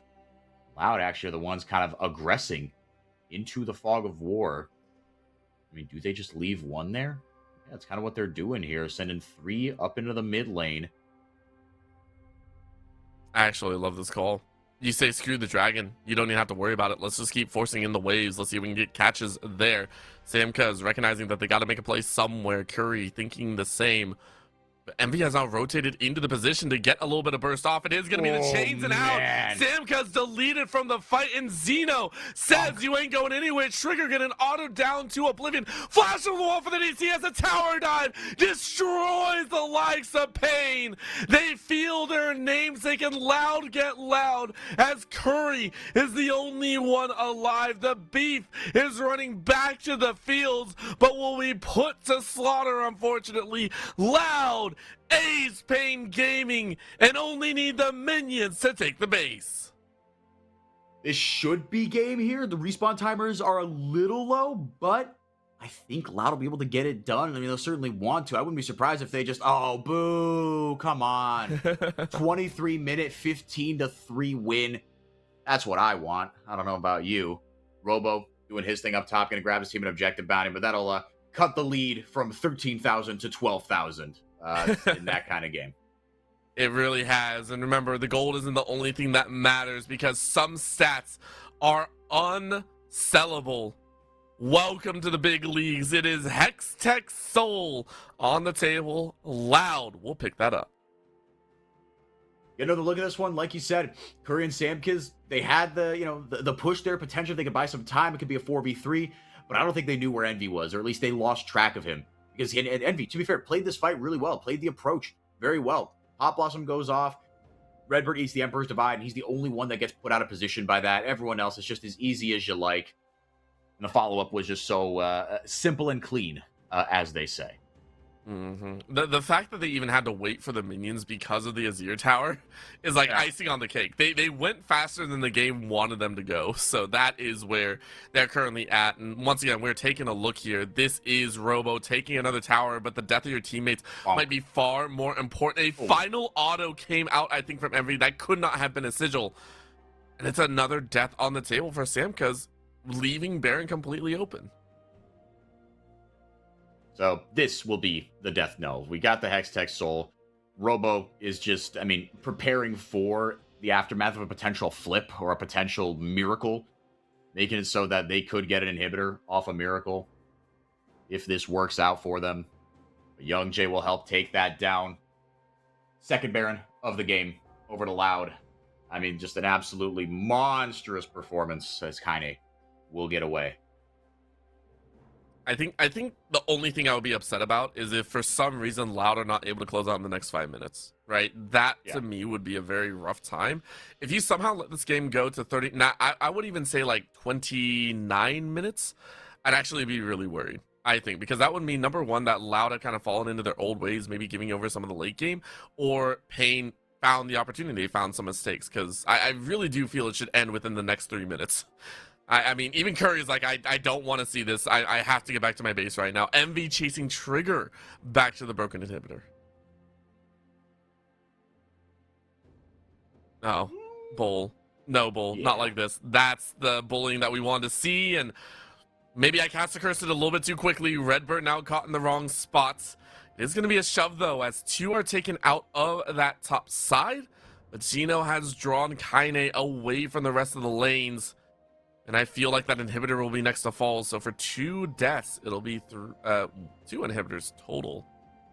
Unless you can actually get it. It looks like they weren't able to complete. No way. Right now, Gino is getting run out, but that's Envy on the back line to assassinate poor Trigger. And Curry goes, where's my damage, guys? Zeno flies right back in. And Loud, without some of their other members, says, no worries, guys. I got this. Loud push their way to another inhibitor. They will walk towards the mid and have nearly free reign on how the rest of the game turns out. Yeah, a little bit of a sloppy one there, but again, just wallet diff. It didn't matter that Loud kind of boofed it. They left Bull up there undefended. It was a sloppy push in as well, right? Pain got a few kills back, but like, Loud should win this game. I would say are going to win this game. Otherwise, we're going to talk about this one for years to come. There was a 13,000 gold lead, now down to 11 with Soul, with double Baron. I mean, Pain have literally nothing, not even a grub to their name. Kaine up to 3rd on the total damage meters, though. So not a bad job from him, even though it's been a rough one for him, to be sure, but he's still putting in work. I think I'm watching for Loud as they are primed to put this classic matchup to rest, saying it ain't a classic when all we do is win.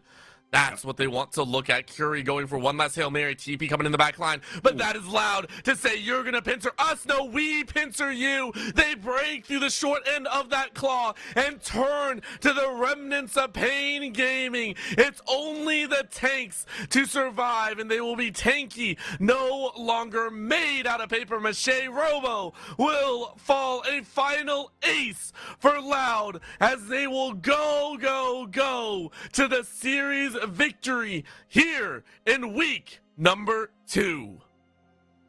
A pair of 2-0s as Loud continue their dominance in this rivalry, and Pain continue searching for answers. I mean, it's really Pain really at a low here that I feel like, and just, I mean, it's at a low, but also like there's a roster that was, I mean, at the start of the year, right? I mean, it feels like everything has gone wrong for them in 2026. They just look like they don't have answers right now, because they're supposed to be you know, the Loud solo laners plus Titan and Curry. This was a super team, and then Titan ran into his off the field troubles before the season even started. Marvin comes in, that's a bit of a mess. Tinones is no longer the mid laner. Karioka's no longer the jungler. Things are looking really dire here for Pain. I'm interested to see how much patience they show with this roster. We'll see, you know, how much leash they are given, not only by the org, but by their fans, because I think this is this. I mean, if you're a Pain fan, I feel like since relegation, back when that was a thing before the pandemic, this might be the lowest they have felt right now. They've got nothing. There was nothing in that series really to write home about. No, it everything kind of fell away, and you're left with shambles in the wavefront. Now, is it something that they can bounce back from? We have no idea. Quite honestly, it's a single round robin of BO3s, so they have. I think we're looking at about 5 more matches for them to kind of get their stuff together, figure out what they're going to do, and I would say sooner rather than later. But I do agree. If you're a Paint Gaming fan, you are taking a very big, very big magnifying glass to this team and saying, you guys got to get it together. But for Loud, this is the breath of fresh air that they so desperately needed. This is the Loud that we have been wanting to see them play for. And to see in week number 2, I think is an exceptional value. Very much so. Envy to me looked immaculate in that mid lane. So much fun to watch. Awesome.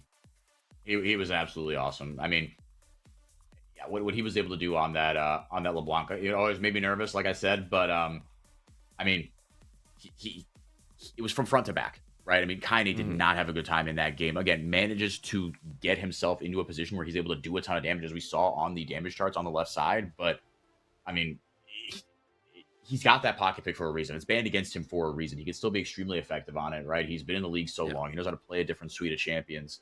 And things are just kind of going really well for Loud right now, right? They took a 2-0 to Red, but hey, I mean, the way the Red's rolling right now, I think there aren't going to be many teams that don't have a challenge against Red.